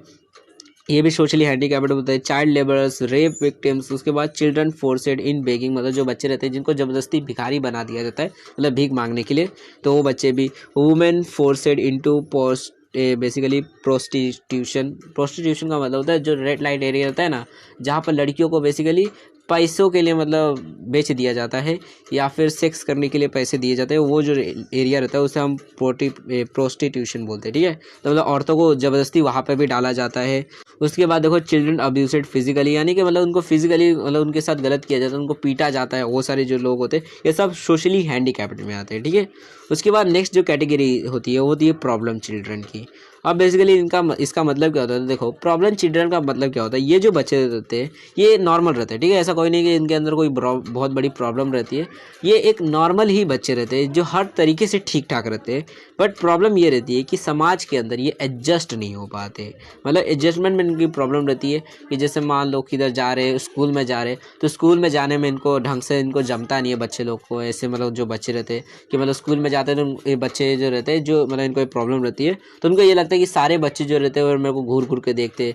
कुछ बच्चे मेरे को परेशान करते हैं, मतलब उनको मतलब ये जो बच्चे रहते हैं वो एडजस्ट नहीं हो पाते वो माहौल के अंदर, ठीक है। तो ऐसे जो बच्चे होते हैं उन्हें हम प्रॉब्लम चिल्ड्रन बोलते हैं। अब क्योंकि ये समाज के अंदर ही एडजस्ट नहीं हो पाते तो ये सामाजिक तरह से कह सकते हो सोशली हैंडीकैप्ड बन जाते हैं कि ये किसी से बात नहीं कर पाएंगे, किसी से मदद लेनी होगी तो वो भी नहीं इन्हें मिलेगी, क्योंकि ये किसी से मतलब कह सकते हो फ्रेंड बना ही नहीं पाते ढंग से, एडजस्ट नहीं हो पाते समाज के साथ में, ठीक है। मतलब ये प्रॉब्लम चिल्ड्रंस के अंदर, तो ये बेसिकली इतनी कैटेगरीज होती है। उसके बाद देखो अब नेक्स्ट जो टॉपिक है वो है service available to handicapped person, यानी कि अब देखो इतने सारे हमने अपाहिज लोगों के बारे में देखा कि विजुअली हैंडीकैप्ड है या फिर मतलब अलग अलग तरीके से ऑडिटरली हैंडीकैप्ड, जितने भी अपाहिज लोगों के बारे में हमने अभी तक पढ़ा, तो उनकी हम किस तरह से मदद कर सकते हैं और क्या क्या सर्विसेज अवेलेबल से ऐसे हैंडीकैप्ड पर्सनस के लिए। तो देखो काफ़ी सारी चीज़ें अवेलेबल है, जैसे कि काफ़ी सारे इंस्टीट्यूशंस बने हैं। इंस्टीट्यूशन का मतलब होता है काफ़ी सारे मतलब ऐसे रहते हैं ना, संस्थाएं बनी रहती है, एनजीओस या फिर ऑर्गेनाइजेशंस बनी रहती है जो ऐसे अपाहिजों की मदद करती है, ठीक है। जैसे कि देखो national institute for visual handicapped at Dehradun, मतलब क्या कि बेसिकली देहरादून में एक बेसिकली एक संस्था है गवर्नमेंट की जो विजुअली हैंडीकैप्ड लोगों की मदद करती है, काफ़ी सारी चीज़ों में मदद करती है, मतलब उनको पढ़ाती है, लिखाती है। पढ़ाती कैसे है तो देखो बेसिकली लोग क्या करते हैं कि एक शीट बनाते हैं, एक चार्ट बनाते हैं जिसके अंदर डॉट्स के अंदर वर्ड्स के बारे में लिखा रहता है कि मतलब ए कैसे लिखते हैं, तो वो डॉट्स में रहता है, एक चार्ट रहता है, बेसिकली एक बुक टाइप में रहता है, बट वो स्पेलिंग में नहीं लिखा रहता है, ABCD नहीं लिखा रहता है, वहाँ पे डॉट्स का इस्तेमाल किया जाता है। तो इसकी मदद से बच्चों को बेसिकली पढ़ाया जाता है। ऑडियो बुक्स रहते हैं कि मतलब क्योंकि वो देख नहीं सकते तो उनको सुन के सारी चीज़ें पढ़ाई जाती है, सिखाई जाती है ताकि वो मतलब बेसिकली एजुकेट हो सके। तो ये national institute for visual handicapped Dehradun के अंदर है बेसिकली। तो ये जो है ये विजुअली मतलब जो हैंडीकैप्ड होते हैं इनकी मदद करता है। वैसे ही और भी मतलब बेसिकली और अलग अलग इंस्टीट्यूशन है जो मदद करते हैं, जैसे ऑर्थोपेडिकली रहते हैं जो मतलब जिनके हाथ पैर नहीं रहते, जो हाथ से अपाहिज रहते हैं, तो वो जो बच्चे रहते हैं या फिर जो लोग होते हैं उनकी मदद ये वाली मतलब संस्था करती है जो national institute for orthopaedically handicapped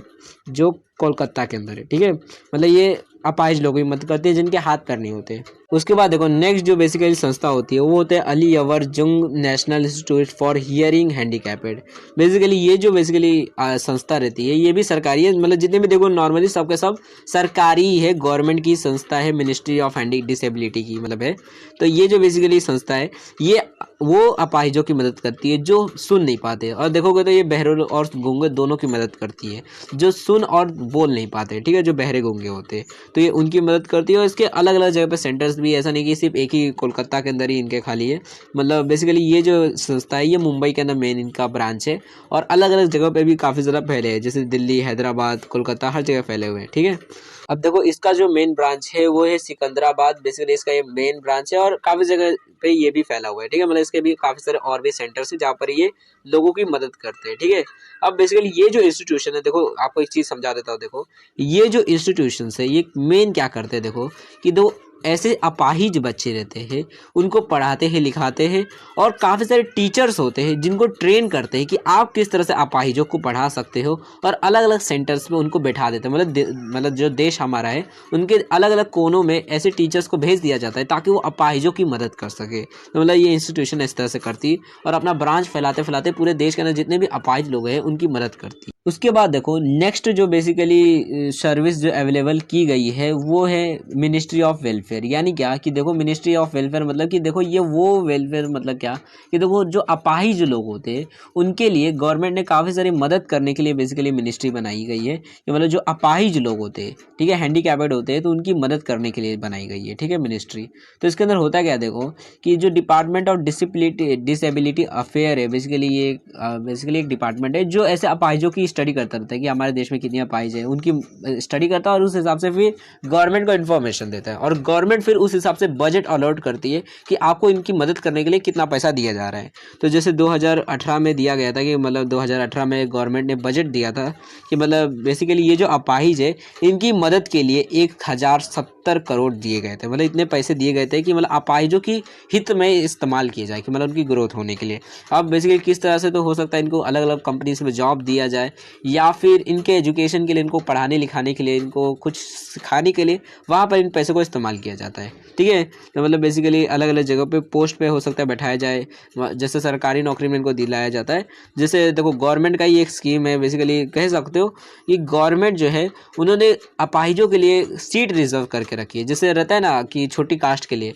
कि अगर मान लो आप ST SC के हो, आप शेड्यूल्ड कास्ट में आते हो, तो आपको जॉब जो रहेगी सरकारी नौकरी वो जल्दी मिल जाएगी, क्योंकि आपके कास्ट को देखकर मतलब रिजर्व की हुई आपके लिए पहले से रिजर्वेशन करके रखी गई है सीट को, तो आपको आसानी से जॉब मिल जाएगी। ठीक है, बट अगर मान लो आप अपाहिज होते हो तो आपके लिए भी 5% रिजर्वेशन सीट रहेगी, चाहे आप कोई भी कास्ट से बिलोंग करते हो। अगर आप मान लो शेड्यूल्ड कास्ट हो तब तो आपके बल्ले बल्ले रहेंगे, बट अगर आप जनरल से भी रहते हो तब भी आपके लिए 5% सीट रिजर्व की गई है। तो अगर आपके कम परसेंटेज भी आते हैं या फिर आप कम एजुकेटेड भी हो, तभी वहाँ पर आपको छोटी मोटी जॉब मिल जाएगी, यानी जो ग्रुप C या फिर D के जो जॉब्स होते हैं वो आपको मिल सकती है। ठीक है, तो देखो काफ़ी सारे प्रोग्राम्स जो है, जो वेलफेयर जो है मिनिस्ट्री ऑफ वेलफेयर उन्होंने किए हैं, जैसे कि आपको दिए गए। जैसे कि देखो अर्ली डिटेक्शन एंड ट्रीटमेंट, मतलब क्या कि अगर मान लो पहले से पता चल जाता है कि पेट में जो बच्चा बढ़ रहा है वो डिसेबल है, तो पहले से उसकी ट्रीटमेंट करके उसको हो सकता है थोड़ा बहुत बचाया जा सके, या फिर उसकी थोड़ी बहुत ट्रीटमेंट की जा सके। ठीक है, मतलब उसको ठीक ठाक करने के लिए तो ये मतलब प्रोग्राम बनाया गया है। उसके बाद दूसरा है कि training and rehabilitation of disable person,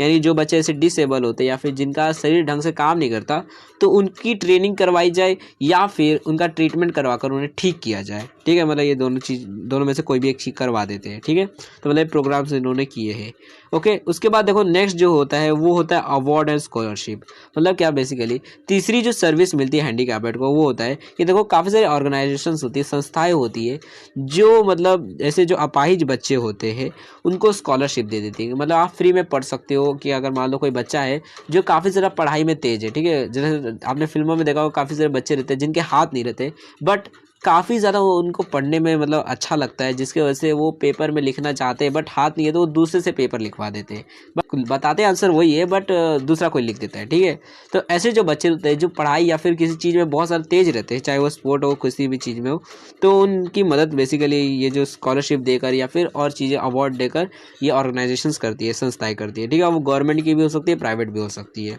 अब देखो जैसे यहाँ पर कुछ एग्जांपल दिए गए, जैसे national association of the blind, basically ये जो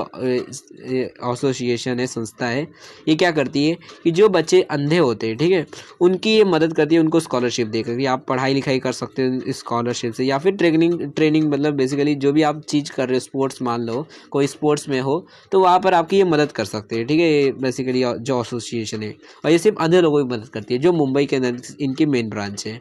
उसके बाद देखो नेक्स्ट जो है वो क्या है कि देखो जो हमारे प्रेसिडेंट होते हैं वो हर साल बेसिकली जो अपाहिज बच्चे होते हैं, मतलब अपाहिज बच्चे या फिर बोल सकते हो जो अपाहिज लोग होते हैं, उनको कुछ अवार्ड देते हैं, और उस अवार्ड की मदद से उनको काफ़ी सारी जॉब अपॉर्चुनिटी भी मिल जाती है कि हाँ भाई इसको प्रेसिडेंट ने अवार्ड दिया है। ठीक है, जैसे कि देखो काफ़ी सारे एम्प्लॉयर होते हैं, एम्प्लॉयर मतलब क्या, जो दूसरों को काम देता है, तो काफ़ी सारे एम्प्लॉयर होते हैं जो हैंडीकैप्ड लोगों को काम देते हैं, तो ऐसे जो एम्प्लॉयर्स होते हैं इनको भी अवार्ड मिलता है कि हाँ भाई आप मतलब समाज के अंदर काफ़ी अच्छा काम कर रहे हो। और दूसरे वो लोग होते हैं जिनको अवार्ड मिलता है जो सेल्फ एम्प्लॉयड होते हैं, मान लो कोई आदमी है जो खुद का कुछ बिजनेस कर रहा है, जो खुद अपाहिज होते हुए भी एक काम कर पा रहा है। ठीक है, मतलब कोई हैंडीकैप्ड है जो सेल्फ एम्प्लॉयड है, यानी कुछ अपना खुद का बिजनेस कर रहा है, तो ऐसे लोगों को भी अवार्ड दिया जाता है। मान लो कोई बहुत बड़ा बिजनेस खोल दिया, वो भी अपाहिज होने के बावजूद भी, तो इनको अवार्ड दिया जाता है। नहीं तो एक ऐसे भी लोग होते हैं जो मान लो कोई अपाहिज आदमी है जो एक एम्प्लॉय है, ठीक है, किसी का इधर काम करता है बट बहुत ज़्यादा ही अच्छा काम करता है, ठीक है, बहुत ज़्यादा एक एक्सेलेंट एम्प्लॉय है, तो ऐसे लोगों को भी मतलब अवार्ड दिया जाता है। अब इस अवार्ड देने का मतलब क्या होता है, तो मतलब काफ़ी सारे अलग अलग कंपनीज़ के अंदर, क्योंकि मान लो अब आपको कोई बहुत बड़ा अवार्ड मिल जाएगा तो आपको अलग अलग जगह से फ़ोन आने लगेंगे, क्योंकि देखो टीवी वाले भी आपको प्रेस वाले भी देख लेंगे, टीवी न्यूज़ में आप आ जाओगे, तो आप एक तरह से देखो पॉपुलर हो जाओगे, जिसकी वजह से हर एक आदमी आपको चाहेगा कि आप इसके कंपनी में काम करो, तो आपको जॉब अपॉर्चुनिटी भी ढंग से फिर मिलने लगेगी। ठीक है, उसके बाद नेक्स्ट जो है वो स्कूल्स का है। बेसिकली क्या, ये देखो काफ़ी से स्कूल्स होते हैं जो ऐसे अपाहिज बच्चों के लिए ही खोले जाते हैं। ठीक है, मतलब जैसे आप ब्लाइंडनेस के ऊपर, या फिर अलग अलग हियरिंग स्कूल्स रहते हैं, कि मतलब साइंस के रहते हैं, बॉडी लैंग्वेज के स्कूल्स रहते हैं। ठीक है, मतलब ऐसे अलग अलग स्कूल्स बनाए गए हैं ऐसे अपाहिज बच्चों के लिए, ताकि मतलब वो अपने अपने आप को ग्रो कर सके। ठीक है, मतलब ठीक कुछ सीख सके, पढ़ लिख सके। तो ऐसे अलग अलग स्कूल्स बनाए गए हैं पूरे कंट्री के अंदर। देखो केरला के अंदर सबसे ज़्यादा ऐसे स्कूल्स होते हैं, उसके बाद महाराष्ट्र, उसके बाद मतलब केरला नहीं सॉरी कर्नाटका में सबसे ज़्यादा होते हैं, उसके बाद महाराष्ट्र, उसके बाद केरला आता है। ठीक है, 3rd नंबर पे। तो मतलब ऐसे अलग अलग जगह पे ऐसे स्कूल्स बनाए गए हैं अपाहिजों के लिए, जहाँ पर वो पढ़ लिख सकते हैं, और काफ़ी सारी जगह पे वो फ्री में भी पढ़ सकते हैं। और देखोगे तो ज़्यादातर जो स्कूल्स है वो गवर्नमेंट के ही होते हैं, और कुछ प्राइवेट भी है, बट ज़्यादातर जो है वो गवर्नमेंट्स के, मतलब ऐसे एजुकेशन देने के लिए इंस्टीट्यूशंस खोले गए हैं। ठीक है,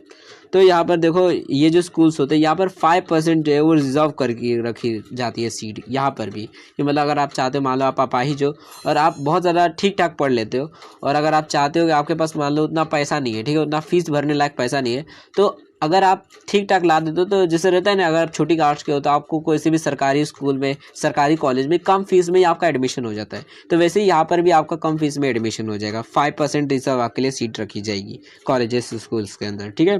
उसके बाद देखो नेक्स्ट होता है वॉलंटरी एसोसिएशन, यानी काफ़ी सारे ऐसे मतलब संस्थाएं रहती हैं, एनजीओस रहते हैं जो लोगों की मदद करते हैं, वो भी फ्री के अंदर। ठीक है, फ्री में ही लोगों की मदद करते हैं। जैसे आपने सुना भी होगा कि मतलब काफ़ी सारे लोग होते हैं जो अपाहिजों की मदद करते हैं। ठीक है, मतलब एनजीओस होते हैं। ठीक है, तो ये जो एनजीओस होते हैं या फिर अलग अलग वॉलंटरी एसोसिएशंस होते हैं, वॉलंटरी मतलब क्या, कि आदमी है मान लो हमें फ्री में किसी की मदद करना चाहता हूँ, तो उससे वॉलंटरी मतलब वॉलंटरी हेल्प बोलते हैं, कि मतलब फ्री में किसी की मदद करना चाहता हूँ। तो ऐसे ही जो एनजीओस होते हैं या फिर अलग अलग ऑर्गेनाइजेशंस होते हैं जो लोगों की फ्री में मदद करना चाहते हैं, तो उन्हें हम वॉलंटरी एसोसिएशन बोलते हैं। जैसे कि देखो एक है मतलब बेसिकली पेरेंट ऑफ डोरी सिंड्रोम एसोसिएशन। बेसिकली ये जो ऑर्गेनाइजेशन है ये 1922 में खोली गई थी, मतलब 1992 में सॉरी, कि मतलब पहले के टाइम पर क्या हुआ था उस टाइम पर, कि काफ़ी सारे पेरेंट्स थे जिनके बच्चों को ये बीमारी थी, जो मतलब डाउन सिंड्रोम की बीमारी उनके बच्चों को थी और वो झेल रहे थे। तो ऐसे इन्होंने एक ग्रुप बना दिया कि आगे और जितने लोग हैं जिनके बच्चों को ये बीमारी ना हो, कि मतलब आखिर ये बीमारी होती क्यों है, ये लोगों को बता दिया जाए, ताकि अपने बच्चों को बचा सके, और अगर हो जाती है तो आप क्या कर सकते हो, अपने बच्चों को किस तरह से केयर कर सकते हो, ये लोगों को अवेयर किया जाए, बताया जाए, ताकि उनके बच्चे जो है, हमारे बच्चे तो मान लो डाउन सिंड्रोम की वजह से मर गए या फिर झेल रहे, बट आके बच्चे ना झेले, तो इसके लिए उन लोग मतलब अवेयरनेस या फिर लोगों को मदद करते बताते। उसके बाद देखो नेक्स्ट जो होता है वो होता है financial assistance to voluntary organisation, यानी कि देखो ये जो वॉलंटरी एसोसिएशन या फिर एनजीओस होती है, तो इनको काफ़ी ज़्यादा मतलब अलग अलग जगह से मतलब हेल्प भी मिलती है, कि ये और ज़्यादा लोगों की हेल्प कर सके। जैसे कि गवर्नमेंट भी हेल्प करती है, गवर्नमेंट दान वान दे देती है ऐसे एनजीओस को, संस्थाओं को, जो मतलब लोगों की मदद करता है अपाहिजों की। ठीक है, और काफ़ी सारे से बिजनेस वाले भी होते हैं, मतलब रहते हैं ना बिजनेसमैन, जो एनजीओ को दान दे देते हैं, कि 1 करोड़ 2 करोड़ दान दे देते हैं, तो इनकी मदद से भी देखोगे तो काफ़ी ज़्यादा हेल्प मिलती है अपाहिजों की। ठीक है, तो ये भी एक सर्विस मिलती है। उसके बाद देखो नेक्स्ट जो होता है वो होता है स्पेशल कंसेशंस का। मतलब क्या है कि अगर मान लो आप अपाहिज होते हो तो आपको काफ़ी सारी जगहों पे काफ़ी ज़्यादा छूट दी जाएगी। छूट का मतलब ये नहीं कि फ्री में, हो सकता है जैसे मान लो आप टिकट खरीदने जाओ, आपका मान लो 100 रुपये में टिकट मिल रहा है, तो आपको हो सकता है 10 या फिर 15-20 रुपये में टिकट मिले, मतलब आपको कम पैसे में, आपके पैसे मतलब देखते से देखो तो गवर्नमेंट क्या चाहता है कि अपाहिज लोगों को जो है उनके मतलब कम से कम हम पैसे में उनकी मदद ज़्यादा करें, तो इसलिए काफ़ी ज़्यादा कंसेशन मिलते हैं। ऐसे स्पेशल कंसेशन किया, मान लो आप रेलवे से टिकट ले लिए तो आपको काफ़ी कम पैसे में ही आपको भेज दिया जाएगा। ठीक है, अगर आप अपाहिज होते हो तो। वैसे ही एयरवे में भी हो सकता है, मान लो कोई भी ट्रांसपोर्टेशन कर रहे हो जो मतलब बेसिकली गवर्नमेंट की होनी चाहिए। अब प्राइवेट वाले तो नहीं मानेंगे, बट गवर्नमेंट वाले रहते हैं जो वो मान जाते हैं, आपको काफ़ी सारे कंसेशंस मिल जाते हैं, मतलब छूट मिल जाती है। ठीक है, उसके बाद होता है जॉब रिजर्वेशन का, यानी कि देखो ऐसे जो लोग होते हैं जो अपाहिज होते हैं, तो उनके लिए ग्रुप सी और डी वाले जो बेसिकली जो पोस्ट होते हैं, जो छोटे मोटे पोस्ट होते हैं, वो बेसिकली छोड़ दिए जाते हैं, कि मतलब ये जो बच्चे मतलब जो अपाहिज लोग हैं वो ऐसे काम कर सकते हैं जो ज़्यादा कोई हाई लेवल के नहीं है, कोई बहुत बड़े बड़े काम नहीं करने, बस छोटे मोटे काम है उसी को करना है, तो उनको छोटी मोटी पोस्ट दे दी जाती है जो हैंडीकैपेड होते हैं। ठीक है, अब देखो बेसिकली गवर्नमेंट जो है, क्योंकि देखो काफ़ी सारे बच्चे रहते हैं जो हैंडीकैपेड होते हैं और उनकी कम उम्र होती है, बट हो सकता है उनके मान लो घर वाले निकाल दिए या फिर घर में उनका कोई नहीं है, वो अकेले रहते हैं, अपाहिज बच्चे हैं, तो ऐसे टाइम पर गवर्नमेंट जो है बेसिकली अगर मान लो कोई आदमी है जो अभी 10 ही साल का है, मतलब आदमी नहीं, कोई बच्चा है जो 10 ही साल का है और वो अपाहिज है, तो वो चाहे तो ऐसे रेलवे या फिर और सरकारी नौकरी ढूंढ सकता है, मतलब उसको मिल जाएगी सरकारी नौकरी, चाहे वो 10 ही साल का क्यों ना हो, ठीक है। कि मतलब उसकी मदद करने के लिए कि वो जिएगा कैसे, हो सकता है मान लो कि उसको घर में उसका कोई ना हो, अकेले हो, उसके माँ बाप मर गए हो, तो मतलब ऐसे बच्चे जो रहते हैं जो 10 साल के ही है, तो वो भी चाहे तो ऐसे गवर्नमेंट के जो बेसिकली जॉब्स होते हैं उसमें एंटर कर सकते हैं, ठीक है। तो मतलब उनके लिए भी रिलैक्सेशन दी गई है एज की।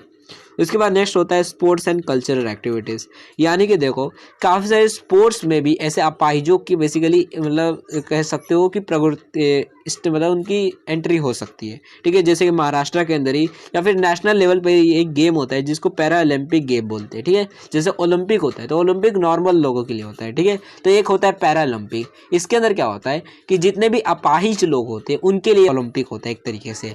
कि मतलब लोग रहते कंपटीशन होते हैं। जैसे आप चाहो तो गूगल पे सर्च मार सकते हो पैरा ओलंपिक गेम्स, तो यहाँ पर आपको दिखेगा काफ़ी सारे लोग होते हैं जो रनिंग कर रहे हैं जिनके पैर नहीं है, ठीक है। तो वो मशीन नकली पैर लगा के मतलब रनिंग करते हैं। तो ऐसे जो लोग होते हैं जो मान लो किसी को रनिंग करने का शौक है बट पैर नहीं है, तो ऐसे मतलब गेम्स के अंदर पार्टिसिपेट करके वो अपना मतलब दिखा सकते हैं, स्किल्स दिखा सकते हैं, ठीक है। तो मतलब ऐसे बच्चे लोगों का मतलब कह सकते हो स्पोर्ट्स और कल्चरल एक्टिविटीज़ अलग अलग चीज़ों में, आर्ट व फिर अलग अलग चीज़ों में भी उनको मतलब आगे बढ़ाने की कोशिश की जाती है, ठीक है। मतलब जैसा महाराष्ट्र के अंदर ही है ये पैरा ओलंपिक गेम, आप चाहो तो गूगल पे सर्च मारकर देख सकते हो। उसके बाद देखो नेक्स्ट जो होता है वो होता है इंसेंटिव्स टू एम्प्लॉयर्स। यानी क्या कि अगर मान लो मैं एक एम्प्लॉयर हूँ, मतलब क्या कि मतलब मैंने एक बहुत सारे अपाहिजों को काम दिया है, ठीक है। अब गवर्नमेंट जो है, अब देखो क्योंकि मैंने अपाहिज लोगों को काम दिया, मान लो किसी का पैर नहीं किसी का हाथ नहीं है, तो उतने ज़्यादा अच्छी तरीके से काम नहीं कर पाएंगे जितना एक नॉर्मल आदमी कर देता है, ठीक है। तो इसकी वजह से हो सकता है मेरे को थोड़ा बहुत घाटा होता हो सकता है मैं उनको काम से भी निकाल दूँ कि यार मेरे को तो घाटा हो रहा है। बट अगर मान लो गवर्नमेंट मेरे को बोले कि देख तू उन लोग को 10,000 दे रहा है तो तेरे को उन लोग को 8,000 देने, ठीक है। मतलब क्या कि 2,000 जो है वो गवर्नमेंट देगा, 10,000 है टोटल पगार, तो नॉर्मल आदमी को 10,000 देता है ना, तो एक काम कर वो जो अपाहिज आदमी है उसको 8,000 दे, 2,000 मैं दूंगा। तो ऐसी तरह से देखो तो गवर्नमेंट क्या चाहता है कि मतलब तू अपाहिज आदमी को ले ले भाई, मैं तेरे को एक्स्ट्रा पैसे दे दूंगा 20%, मतलब तू जितना भी पैसा देने वाला है उसका 20% जो है मैं खुद भर दूंगा, अगर तू अपनी कंपनी के अंदर 5% अपाहिज लोगों को रखता है तो मतलब गवर्नमेंट काफ़ी ज़्यादा मदद करता है ऐसे एम्प्लॉयर्स को, या फिर बोल सकते हो जो मैनेजर्स होते हैं जो ऐसे लोगों को काम रखते हैं, तो उनकी मदद करता है ताकि मतलब उनको भी ऐसा ना लगे कि हाँ भाई मेरा घाटा हो रहा है, एक काम करता हूँ इस अपाहिज को निकाल देता हूँ कंपनी से, ठीक है। तो मतलब गवर्नमेंट इनकी मदद। उसके बाद होता है रिहेबिलिटेशन सेंटर्स। यानी देखो काफ़ी सारे सेंटर्स होते हैं जो ऐसे अपाहिजों की मतलब मदद करते हैं, ट्रीटमेंट में मदद करते हैं, जैसे कंपोजिट रिहैब सेंटर। बेसिकली ये जो रहता है ये अगर मान लो आपको किसी भी तरह की प्रॉब्लम है, ठीक है, मतलब जैसे मान लो आप अपाहिज हो, आप विजुअली हैंडीकैपेड हो या फिर आप मेंटली हैंडीकैपेड हो, अलग अलग कोई भी हैंडीकैपेड हो अगर आप, तो आप इन सेंटर्स में जाकर अपनी मतलब बेसिकली गवर्नमेंट की मदद लेकर आप अपना ट्रीटमेंट करवा सकते हो, ठीक है। मतलब काफ़ी जगह पे इनका सेंटर्स है, जैसे श्रीनगर में, लखनऊ, भोपाल, मतलब अलग अलग जगह पे, अलग अलग स्टेट्स के अंदर इनका जगह मतलब फैला हुआ है ये सेंटर्स, ठीक है। जो पूरी बॉडी के एक तरीके से कह सकते हैं कि मतलब हर जगह आपका कोई भी बॉडी में अगर हैंडीकैपेड हो तो ठीक कर देगा। उसके बाद होता है रीजनल रिहैब सेंटर। ये बेसिकली कुछ रीजन्स के अंदर फैला हुआ है, और ये जो रिहैब है ये अगर मान लो आपको स्पाइनल इंजरीज से रिलेटेड कोई प्रॉब्लम है, मतलब बेसिकली कह सकते हो फिजिकल डिसऑर्डर है कि आप चल नहीं फिर पाते हो, आपका स्पाइनल कॉर्ड ढंग से काम नहीं करता, तो ये जो बेसिकली रिहैब सेंटर है ये आपके स्पाइनल कॉर्ड की ट्रीटमेंट करने में आपकी मदद करेगा, जो काफ़ी सारी जगहों पे काफ़ी सारे रीजनल एरिया में फैला हुआ है, जैसे कि चंडीगढ़, कुटक, उसके बाद है जबलपुर, उसके बाद बरेली, ठीक है, अलग अलग जगह पे फैला हुआ है। उसके बाद थर्ड जो होता है वो होता है district disability rehab centre. Basically अलग अलग डिस्ट्रिक्ट्स के अंदर फैला हुआ है, और देखोगे तो ये 93 डिस्ट्रिक्ट्स के अंदर ये जो रिहैब सेंटर है ये फैला हुआ है। रिहैब का देखो मतलब होता है कि मतलब कि कोई आदमी मान लो बीमार है तो उसको ठीक कर देना। तो ये जो बेसिकली डिस्ट्रिक्ट रिहैब सेंटर है ये अगर मान लो आपको किसी भी तरह की प्रॉब्लम होती है, मान लो कोई माइक्रो लेवल पे है, मतलब कोई प्रॉब्लम है, तो ये आपको ठीक करके दे देता है, ठीक है। मतलब जैसे अगर मान लो विजुअली हैंडीकैप्ड हो, ठीक है, आपको दिखाई नहीं देता, तो ये आपको मतलब उसकी ट्रीटमेंट करने में मदद करेगा, ठीक है। बेसिकली ये रिहैब सेंटर ये काम करता है, जो बेसिकली ज़्यादा एक्सट्रीम लेवल पे नहीं होना चाहिए। कोई छोटा मोटा अगर मान लो डिसेबिलिटी आपको, कि जैसे अगर मान लो कि आपका एक हाथ नहीं है तो आपको नकली हाथ लगवाने में मदद करेगा, उसकी ट्रीटमेंट करवा देगा। या फिर मान लो आपका हाथ काम नहीं करता ढंग से, सारी बॉडी पार्ट्स काम करते हैं बट हाथ है लेकिन काम नहीं करता, तो उसकी ट्रीटमेंट करने में मदद करेगा, ठीक है। तो ये कुछ रिहैब सेंटर मतलब कि आपकी मदद करेगा, आपकी बॉडी के जो पार्ट्स है फिजिकली आप डिसेबल हो तो उसको ठीक करने में, ट्रीटमेंट करने में आपकी मदद करेंगे ये रिहैब सेंटर्स, ठीक है। हैंडीकैपेड को मतलब जो अपाहिज लोग होते हैं उनको गवर्नमेंट जो है बेसिकली एक लास्ट सर्विस देता है, जो बेसिकली होता है कि मतलब देखो गवर्नमेंट क्या चाहता है, देखो कि जितने भी अपाहिज लोग होते हैं समाज में क्या होता है कि उनके साथ उनके जितने भी हक रहते हैं, काफ़ी सारे हक रहते हैं, वो लोग नहीं लेने देते हैं कि मतलब उनको ढंग से काम करने नहीं लोग देते हैं। समाज के अंदर उनके साथ भेदभाव बहुत ज़्यादा होता है, मतलब उनके जितने भी राइट्स होते हैं, हक होते हैं, उनको ढंग से मिल नहीं पाते हैं क्योंकि वो अपाहिज होते हैं। अब इसी से रिलेटेड गवर्नमेंट ने उनके लिए एक सर्विस दे दी कि हम आपके लिए एक एक्ट बना देते हैं, लॉ बना देते हैं, जिसकी मदद से अगर आपके खिलाफ में मतलब मान लो आपको साथ कोई भेदभाव करता है या फिर कोई रिस्पेक्ट आपकी नहीं कर रहा है, ठीक है, जैसे मान लो कोई अंधा आदमी और रास्ते से जा रहा था और कुछ लोगों ने आपको गिरा दिया, लात मार के गिरा दिया या फिर आपको मतलब धक्का दे दिया और उसकी वजह से आपको कुछ हो गया, चोट लग गई, तो ऐसे टाइम पर वो जो लोग रहेंगे उनको काफ़ी मतलब कड़क पनिशमेंट मिलेगी, जेल में जा सकते हैं उन लोग, ठीक है। तो मतलब बेसिकली ऐसे अपाहिज लोग के हक के लिए, राइट्स के लिए एक एक्ट बनाया गया। पहले तो देखो 2006 के अंदर यूनाइटेड नेशन जो है बेसिकली ग्लोब लेवल पे एक एक्ट बनाया गया था जो था the right of persons with disability act 2006। मतलब ये लॉ बनाया गया था कि अपाहिजों के साथ मतलब ये चीज़ें हमको नहीं करनी है, कि भेदभाव नहीं करना, उनकी रिस्पेक्ट करनी है, हर एक आदमी की वैल्यू समझनी है, चाहे वो अपाहिज ही क्यों ना हो, और जो ऐसा नहीं करता है तो उसको पनिशमेंट मिलेगी और पनिशमेंट के रूप में जेल होगी और कुछ नहीं, ठीक है। ऐसा नहीं कि फाइन लेकर छोड़ देंगे, जेल होगी, ओके। तो उसके बाद क्या हुआ कि देखो 2006 के अंदर यूनाइटेड नेशन ने जब ये एक्ट बनाया तो फिर 2016 के बाद मतलब बेसिकली 10 साल बाद देखोगे तो हमारा जो इंडिया का जो गवर्नमेंट है उन्होंने भी एक एक्ट ऑफिशियली मतलब दे दिया कि हमारे देश के अंदर भी अब ये एक्ट लागू रहेगा कि बेसिकली ये जो एक्ट है the right of persons with disability act 2016, मतलब ये इंडिया के अंदर एक्ट फिर बाद में बना दिया गया कि जो भी आदमी अपाहिजों के साथ इस तरह की चीज़ें करता है, बेसिकली कुछ मतलब चीज़ें हैं, कुछ मतलब चीज़ों को फॉलो करना है और ये चीज़ों का हम फॉलो नहीं करते ये गाइडलाइंस को, तो आपको जेल हो सकती है, ठीक है। मतलब अपाहिजों के साथ आपको इस तरह से पेश आना है। तो क्या क्या चीज़ें आपको करनी रहती है, तो देखो यहाँ पर दी गई है। सबसे पहला होता है ये respect for inherent dignity individual autonomy. मतलब क्या कि देखो कोई अगर मान लो अपाहिज है, अब अपाहिज जैसे अगर मान लो आपके घर में कोई लड़का है, मान लो जैसे अब पेरेंट रहता है ना कि परिवार में एक आदमी अपाहिज रहता है और एक नॉर्मल रहता है, ठीक है। हम एग्जांपल ले रहे हैं, नॉर्मली हर एक के घर पे नहीं रहता, बट एग्जांपल ले रहे कि मान लो आपके घर में एक लड़का है जो अपाहिज है और एक नॉर्मल है, ठीक है। अब दो बच्चे, एक अपाहिज और एक नॉर्मल है, तो कभी कभी क्या होता है कि घर वाले जो होते हैं, देखो मम्मी उतना ज़्यादा मतलब नहीं देती है कि मम्मी अपाहिज रहता है तब भी उसको ठीक ठाक प्यार दुलार कर देती है, बट घर में जो बाकी के फैमिली मेम्बर्स होते हैं, अब दादा दादी उन लोग जो रहते हैं उतना ज़्यादा बच्चे को उतना जो अपाहिज होता है उतना ध्यान नहीं देते, ठीक है, उतना उसकी मतलब वैल्यू नहीं समझते, जिसकी वजह से कभी कभी उसकी बेइज्जती तक कर देते हैं कि ये लंगड़ा आदमी है, इसका क्या काम का, ये किसी काम का नहीं है, अपाहिज है ये। तो मतलब इस तरह से देखोगे तो एक तरह से हम बच्चे को जो है मेंटली टॉर्चर कर दे रहे, परेशान कर रहे, उसकी रिस्पेक्ट ना करके कि वो अपाहिज है इसीलिए। तो इनहेरिटेंट डिग्निटी को हमें रिस्पेक्ट देनी चाहिए, मतलब हर एक बच्चे की वैल्यू होती है, कोई भी ऐसे बेकार का कोई बच्चा नहीं होता, हमें हर एक का मतलब वैल्यू रिस्पेक्ट करनी चाहिए। और इंडिविजुअल ऑटोनॉमी का मतलब होता है कि फ्रीडम, कि मतलब बच्चे जो है वो जो करना चाहे उन्हें करने दिया जाए, जो अपाहिज होते हैं खास करके। ऐसा नहीं कि नहीं मैं तेरे को बोल रहा हूँ, तेरे को इधर जाना है तो यही करेगा तू, तेरे को जो मैं बोल रहा हूँ वो तू करेगा। तेरा मन मतलब मान लो कोई अपाहिज बच्चा है, वो बोल रहा है कि मेरे को मतलब ये करना है, जैसे मान लो किसी का पैर नहीं है, ठीक है, अब वो चाहता है कि मेरे को पेंटिंग सीखना है, बट उसके घर वाले बोल रहे हैं पेंटिंग सीख के क्या करेगा तू, तेरे को जो बोल रहे हो वो कर। तो ऐसे टाइम पर वो बच्चा जो रहेगा पहले से ही अपाहिज और जिस चीज़ में उसका इंटरेस्ट है वो भी नहीं करने दिया जा रहा है, और हो सकता है वो आगे दूसरी चीज़ों में भी ना आगे बढ़ पाए। तो इसलिए उनकी रिस्पेक्ट करो, जो भी वो चाहते हो उसमें उनकी मदद करो, ठीक है। बेसिकली एक तरह से देखो तो उनकी रिस्पेक्ट करो, उनकी बातों को भी और उनको भी। उसके बाद होता है दूसरा होता है नॉन डिस्क्रिमिनेशन, यानी भेदभाव नहीं करना है। जैसा अभी बताया कि घर में अगर दो बच्चे, एक अपाहिज और एक नॉर्मल है, तो आपको भेदभाव नहीं करना है कि अपाहिज वाला इसलिए किसी काम का नहीं है, ये नॉर्मल वाला है तो इसी को ज़्यादा दुलार करते हैं, मतलब ऐसा भेदभाव नहीं करना है। उसके बाद होता है full and effective participation and inclusion in society, यानी समाज के अंदर आपको उनको मिला लेना है अपाहिजों को। ये नहीं कि अगर मान लो कोई अपाहिज जा रहे रास्ते से तो आप उसको लात मार के गिरा दो, कोई अंधा है तो उसको लात मार के गिरा दिया, कोई मान लो जिसका पैर नहीं है, तो मतलब ऐसे आप अपाहिजों को परेशान मत करो, उनको समाज के अंदर इंक्लूड कर लो, मान लो कि हाँ ये हमारे ही पार्ट है समाज के, ठीक है। और बेसिकली ना मानने का मतलब क्या होगा, जैसे मान लो कोई अपाहिज जा रहा है, अब उसको आपने कुछ नहीं किया, उसको मान लो रास्ते से जा रहा था, आपने उसको धक्का दे दिया, गिरा दिया, तो आप बेसिकली देखो तो समाज के अंदर उसको नहीं मान पा रहे हो कि हाँ ये हमारे समाज का हिस्सा है। बट वहीं पे अगर आप ये करते हो कि मान लो कोई अंधा आदमी जा रहा है और आपकी उसकी मदद कर रहे हो कि हाँ भाई उसको रास्ता पार करवा देता हो, बता देता हो किधर से जा भाई तो तू सही से पहुँच जाएगा, तो ऐसे टाइम पर देखो तो ये मतलब माना जाएगा कि हाँ भाई आप जो है वो समाज के अंदर उसको मान चुके हैं कि हाँ ये हमारे ही समाज का हिस्सा है, ये अंधा आदमी भी। तो हमें इस तरह से रहना है कि सबको जितने भी डिसेबल पर्सन होते हैं उन्हें फुल्ली फुली मतलब अपने समाज के अंदर इससे पार्टिसिपेट कर लेना है। तीसरा होता है respect for differences and acceptance of person with disabilities as part of human diversity and humanity, कि मतलब इंसानियत से हमें रखना है कि हर एक आदमी जो है, मान लो कोई अपाहिज है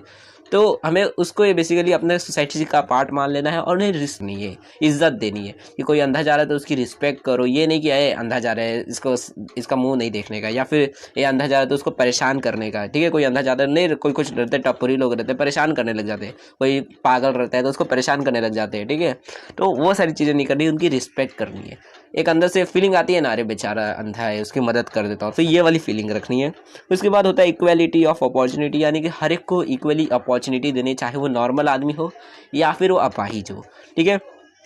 और बेसिकली ये पढ़ाई के लेवल के ऊपर बात हो रही है कि जैसे आप मान लो कि आपके घर के अंदर कोई बच्चा है जो अपाहिज है और एक बच्चा है जो नॉर्मल है, तो अब घर पे क्या होता है कि किसी किसी के होता है, ज़्यादातर में नहीं होता, कि एक बच्चा अपाहिज है तो उसको नहीं पढ़ाया जाता है और जो बच्चा नॉर्मल रहता है उसी को सिर्फ पढ़ाया जाता है। तो ये भेदभाव नहीं करना है। तो इक्वलिटी मतलब बेसिकली इक्वली अपॉर्चुनिटी हर एक को देनी है, चाहे वो अपाहिज ही क्यों ना हो। और उसके बाद होता है एक्सेसिबिलिटी। ठीक है, देखो एक्सेसिबिलिटी का मतलब क्या होता है, ये मत समझ लेना कि इसको अपना लेना है, वो नहीं होता एक्सेसिबिलिटी का मतलब। जैसे मान लो आप कोई ऐप बना रहे हो, ठीक है, तो एक्सेसिबिलिटी का मतलब होता है, देखो जब भी कोई आदमी रहता है जो अपना ऐप या फिर साइट या फिर वेबसाइट जो भी बना रहे रहते हैं, तो उस टाइम पर उन लोग ये मान के चलते हैं कि अगर मान लो मेरे वेबसाइट पे कोई अपाहिज आदमी आकर वेबसाइट चला रहे हैं, ठीक है, मान लो किसी का आवाज़ नहीं है, तब वो किस तरह से मतलब हमारे वेबसाइट एप्लीकेशन में काम कर सकता है। जैसे मान लो किसी का हाथ नहीं है, ठीक है, अब हाथ नहीं है तो वो टाइप कैसे करेगा, और टाइप नहीं करेगा तो जैसे मान लो अमेज़ॉन पे कोई प्रोडक्ट मंगवाना है और वो टाइप नहीं कर सकता, हाथ है ही नहीं, उंगली नहीं है, हाथ नहीं है, तो कैसे प्रोडक्ट का नाम लिखेगा। तो ऐसे टाइम पर वो माइक को टिप के बोल सकता है कि हाँ मेरे को ये वाला प्रोडक्ट चाहिए। मान लो गूंगा है, ठीक है, अब गूंगा है तो ऐसे टाइम पर मान लो कि उसको गूंगा और बहर अंधा दोनों है, ठीक है, उसको दिखाई भी नहीं देता, तो ऐसे टाइम पर वो वर्ड्स को देख नहीं सकता। बट ये किया जा सकता है कि देखो कभी कई बार क्या होता है कि जो बोर्ड रहता है, बेसिकली जो टाइपिंग बोर्ड रहता है, वहाँ पर ड्रॉ करने का भी ऑप्शन होता है, आप चाहे तो ड्रॉ करके भी लिख सकते हो। ठीक है, अपाहिज आदमी उतना कर सकता है तो ठीक है, तो मतलब ये भी किया जा सकता है। तो जो भी ऐप या फिर एप्लीकेशन वेबसाइट्स बनाई जाती है तो ये मान के बनाई जाती है कि अगर कोई अपाहिज आदमी अगर हमारा प्रोडक्ट या फिर ऐप वेबसाइट खोलेगा तो वो चलाएगा, तो क्या उसके मतलब बेसिकली वो चला पाएगा, और अगर वो चला पाता है तो नॉर्मल आदमी फिर आसानी से चला सकता है। ठीक है, तो यही एक्सेसिबिलिटी कर देना है कि मतलब अपाहिज आदमी भी आपका जो वेबसाइट एप्लीकेशन या फिर जो भी डिजिटल प्लेटफॉर्म है उसको चला सके ढंग से, और वो भी नॉलेज या फिर जो भी लेना चाहते हैं वो ले सके। उसके बाद नेक्स्ट होता है वो होता है equality between disable man and women. यानी क्या कि देखो नॉर्मली तो क्या होता है कि जो लड़का लड़की रहता है उसके अंदर हम भेदभाव करते हैं, बट जो अपाहिज लड़का लड़की होते हैं उनमें भी कई बार हम भेदभाव कर देते हैं कि हाँ ये अपाहिज लड़का है ये लड़की है, तो उसमें भी कई बार भेदभाव हो जाता है। तो उनको इक्वली पेश आना है क्योंकि दोनों के दोनों ही अपाहिज है, तो दोनों को इक्वली। उसके बाद होता है कि respect for the evolving capacity of children with disability and respect for the right of children with disability to preserve their identities. यानी कि देखो जो भी बच्चे रहते हैं जो डिसेबल होते हैं, अपाहिज होते हैं, ठीक है, मान लो कोई बच्चा अपाहिज है, अब अपाहिज है मान लो जिसका हाथ नहीं है, ठीक है, या फिर पैर नहीं है, रहते कई कई अपाहिज लोग रहते हैं जिनका पैर नहीं रहता बट वो चाहते हैं कि हम रनिंग करें, ठीक है, वो चाहते हैं कि मैं दौड़ूं बट उनके पैर नहीं है, तो कई बार होता है कि नकली पैर लगाकर फिर उनको दौड़ाया जाता है कि आप दौड़ना चाहते हो ना तो नकली पैर लगा लो और दौड़ लो, आपकी इच्छा पूरी हो जाएगी। तो ऐसे जो बच्चे होते हैं जिनकी कह सकते हो कि मतलब वो चाहते बहुत कुछ है बट उनकी अपाहिज मतलब अपाहिज इसकी वजह से वो कर नहीं पाते, तो ऐसे बच्चों की हमें रिस्पेक्ट करनी चाहिए कि देखो अपाहिज होने के बाद भी इतने बड़े बड़े सपने देख पा रहा है, और जो बाकी के नॉर्मल आदमी रहते हैं वो मतलब अपाहिज ना होते हुए भी ऐसे आराम से बैठकर मोबाइल चला रहे रहते हैं, फालतू काम कर रहे रहते हैं। तो एक तरह से देखोगे तो जो अपाहिज बच्चे रहते हैं वो ज़्यादा बड़ी बड़ी चीज़ें सोच लेते हैं, ठीक है, तो मतलब ज़्यादा अच्छी चीज़ें सोच लेते हैं। तो ऐसे बच्चों की जो मेंटल कैपेसिटी देखोगे तो ठीक ही ठाक रहती है जो अपाहिज रहते हैं, क्योंकि देखो जो अपाहिज रहते हैं वही समझते हैं कि हमारे पास, अब मान लो किसी के पास पैर नहीं है तो समझते हैं कि दौड़ना कितना ज़्यादा ज़रूरी है, ठीक है, अगर मैं दौड़ सकता हूँ तो मैं क्या क्या कर सकता हूँ, तो उनकी एक देखोगे तो पूरी बर्निंग डिज़ायर ही बन जाती है कि हाँ भाई मेरे को दौड़ना ही है। ठीक है, तो मतलब ऐसे जो बच्चे रहते हैं उनकी हमें रिस्पेक्ट करनी चाहिए कि हाँ भाई मतलब ये जो बच्चा है ये अपना मतलब कुछ करना चाहता है, तो ऐसे बच्चों की हमें रिस्पेक्ट करनी चाहिए ताकि वो अपनी आइडेंटिटी को बचा सके। नहीं तो ऐसा नहीं, बेइज्जती नहीं करना चाहिए, पैर वैर है नहीं दौड़ने निकला है चल चुचा से घर के अंदर बैठ, तो ऐसा नहीं करना है। ठीक है, तो मतलब ये सारी चीज़ें हमें करनी है, और अगर ये सारी चीज़ें हम नहीं करते और मान लो किसी अपाहिज के साथ हम गलत कर रहे, जैसे मान लो भेदभाव कर रहे, या फिर कोई अपाहिज मान लो रास्ते से जा रहा था, कोई अंधा है, उसको हमने लात मार के गिरा दिया, ठीक है। अब लात मार के गिरने की वजह से हो सकता है मान लो सामने से कोई बाइक वाला आया और उसका पैर कुचल दिया, तो या फिर हाथ कुचल दिया, कुछ भी हो गया, एक्सीडेंट हो गया उसका, तो ऐसे टाइम पर आपको जेल तो होगी ही साथ में, क्योंकि पहली बात तो आपने धक्का देकर, ये एक तरह से कह सकते हो अटेम्प्ट टू मर्डर का केस हो जाएगा। और दूसरा रहेगा ये कि एक अपाहिज के ऊपर आपने अटैक किया है, जिसकी वजह से आपको और ज़्यादा केस होगा आपके ऊपर, ठीक है। और मान लो उसको कुछ नहीं भी होता है, तब भी अगर वो जाता है केस करने की, इसने मेरे को पीटने की कोशिश की है या फिर ये मेरे को मार रहा था, हार्म करने की कोशिश कर रहा था, तो ऐसे टाइम पर भी आपको जेल हो जाएगी कि आप अपाहिज को परेशान कर रहे थे, ठीक है। कोई अंधा है या फिर गूंगा है, बहरा है, तो उसको आप परेशान कर रहे थे, तो आपको जेल हो सकती है अगर आप ये सारी मतलब चीज़ें नहीं करते, फॉलो नहीं करते हो।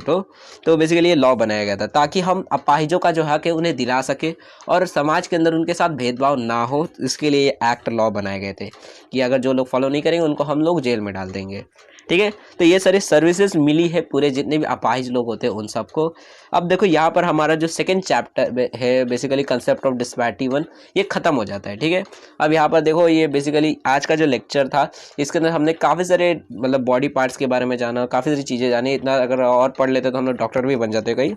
तो देखो यहाँ तक आपने second chapter concept of disparity 1 समझ लिया होगा मे बी। अगर आपको फिर भी अगर कोई डाउट रहता है तो आप लोग कमेंट सेक्शन के अंदर जो भी आपका डाउट रहेगा वो पूछ सकते हो। एंड देखो अब इसका जो नेक्स्ट चैप्टर है हमारा कंसेप्ट ऑफ डिस्पैरिटी 2, अब उसको हम नेक्स्ट वीडियो के अंदर ले लेंगे। बेसिकली हर एक का वन शॉट ही आने वाला है, क्योंकि अब उतना टाइम नहीं है कि हम सेपरेटली लेक्चर्स ले लेकर उसको खत्म करें, तो इसलिए वन शॉट हम फटाफट से सारी चीज़ों को खत्म करेंगे। थोड़े बड़े बड़े लेक्चर्स होंगे, इसलिए आप चाहो तो उसे हाफ हाफ करके भी देख सकते हो, बट 5-5-10 मिनट मत देखना, बहुत ज़्यादा कम हो जाएगा उसके बाद, क्योंकि आप 5 मिनट देखो फिर आप वापस से देखने जाओगे कुछ घंटों बाद तो फिर आप भूल जाओगे पहले की चीज़। इसलिए आधे घंटे कम से कम मिनिमम आप आधा घंटे का गैप रख के देखो, ठीक है।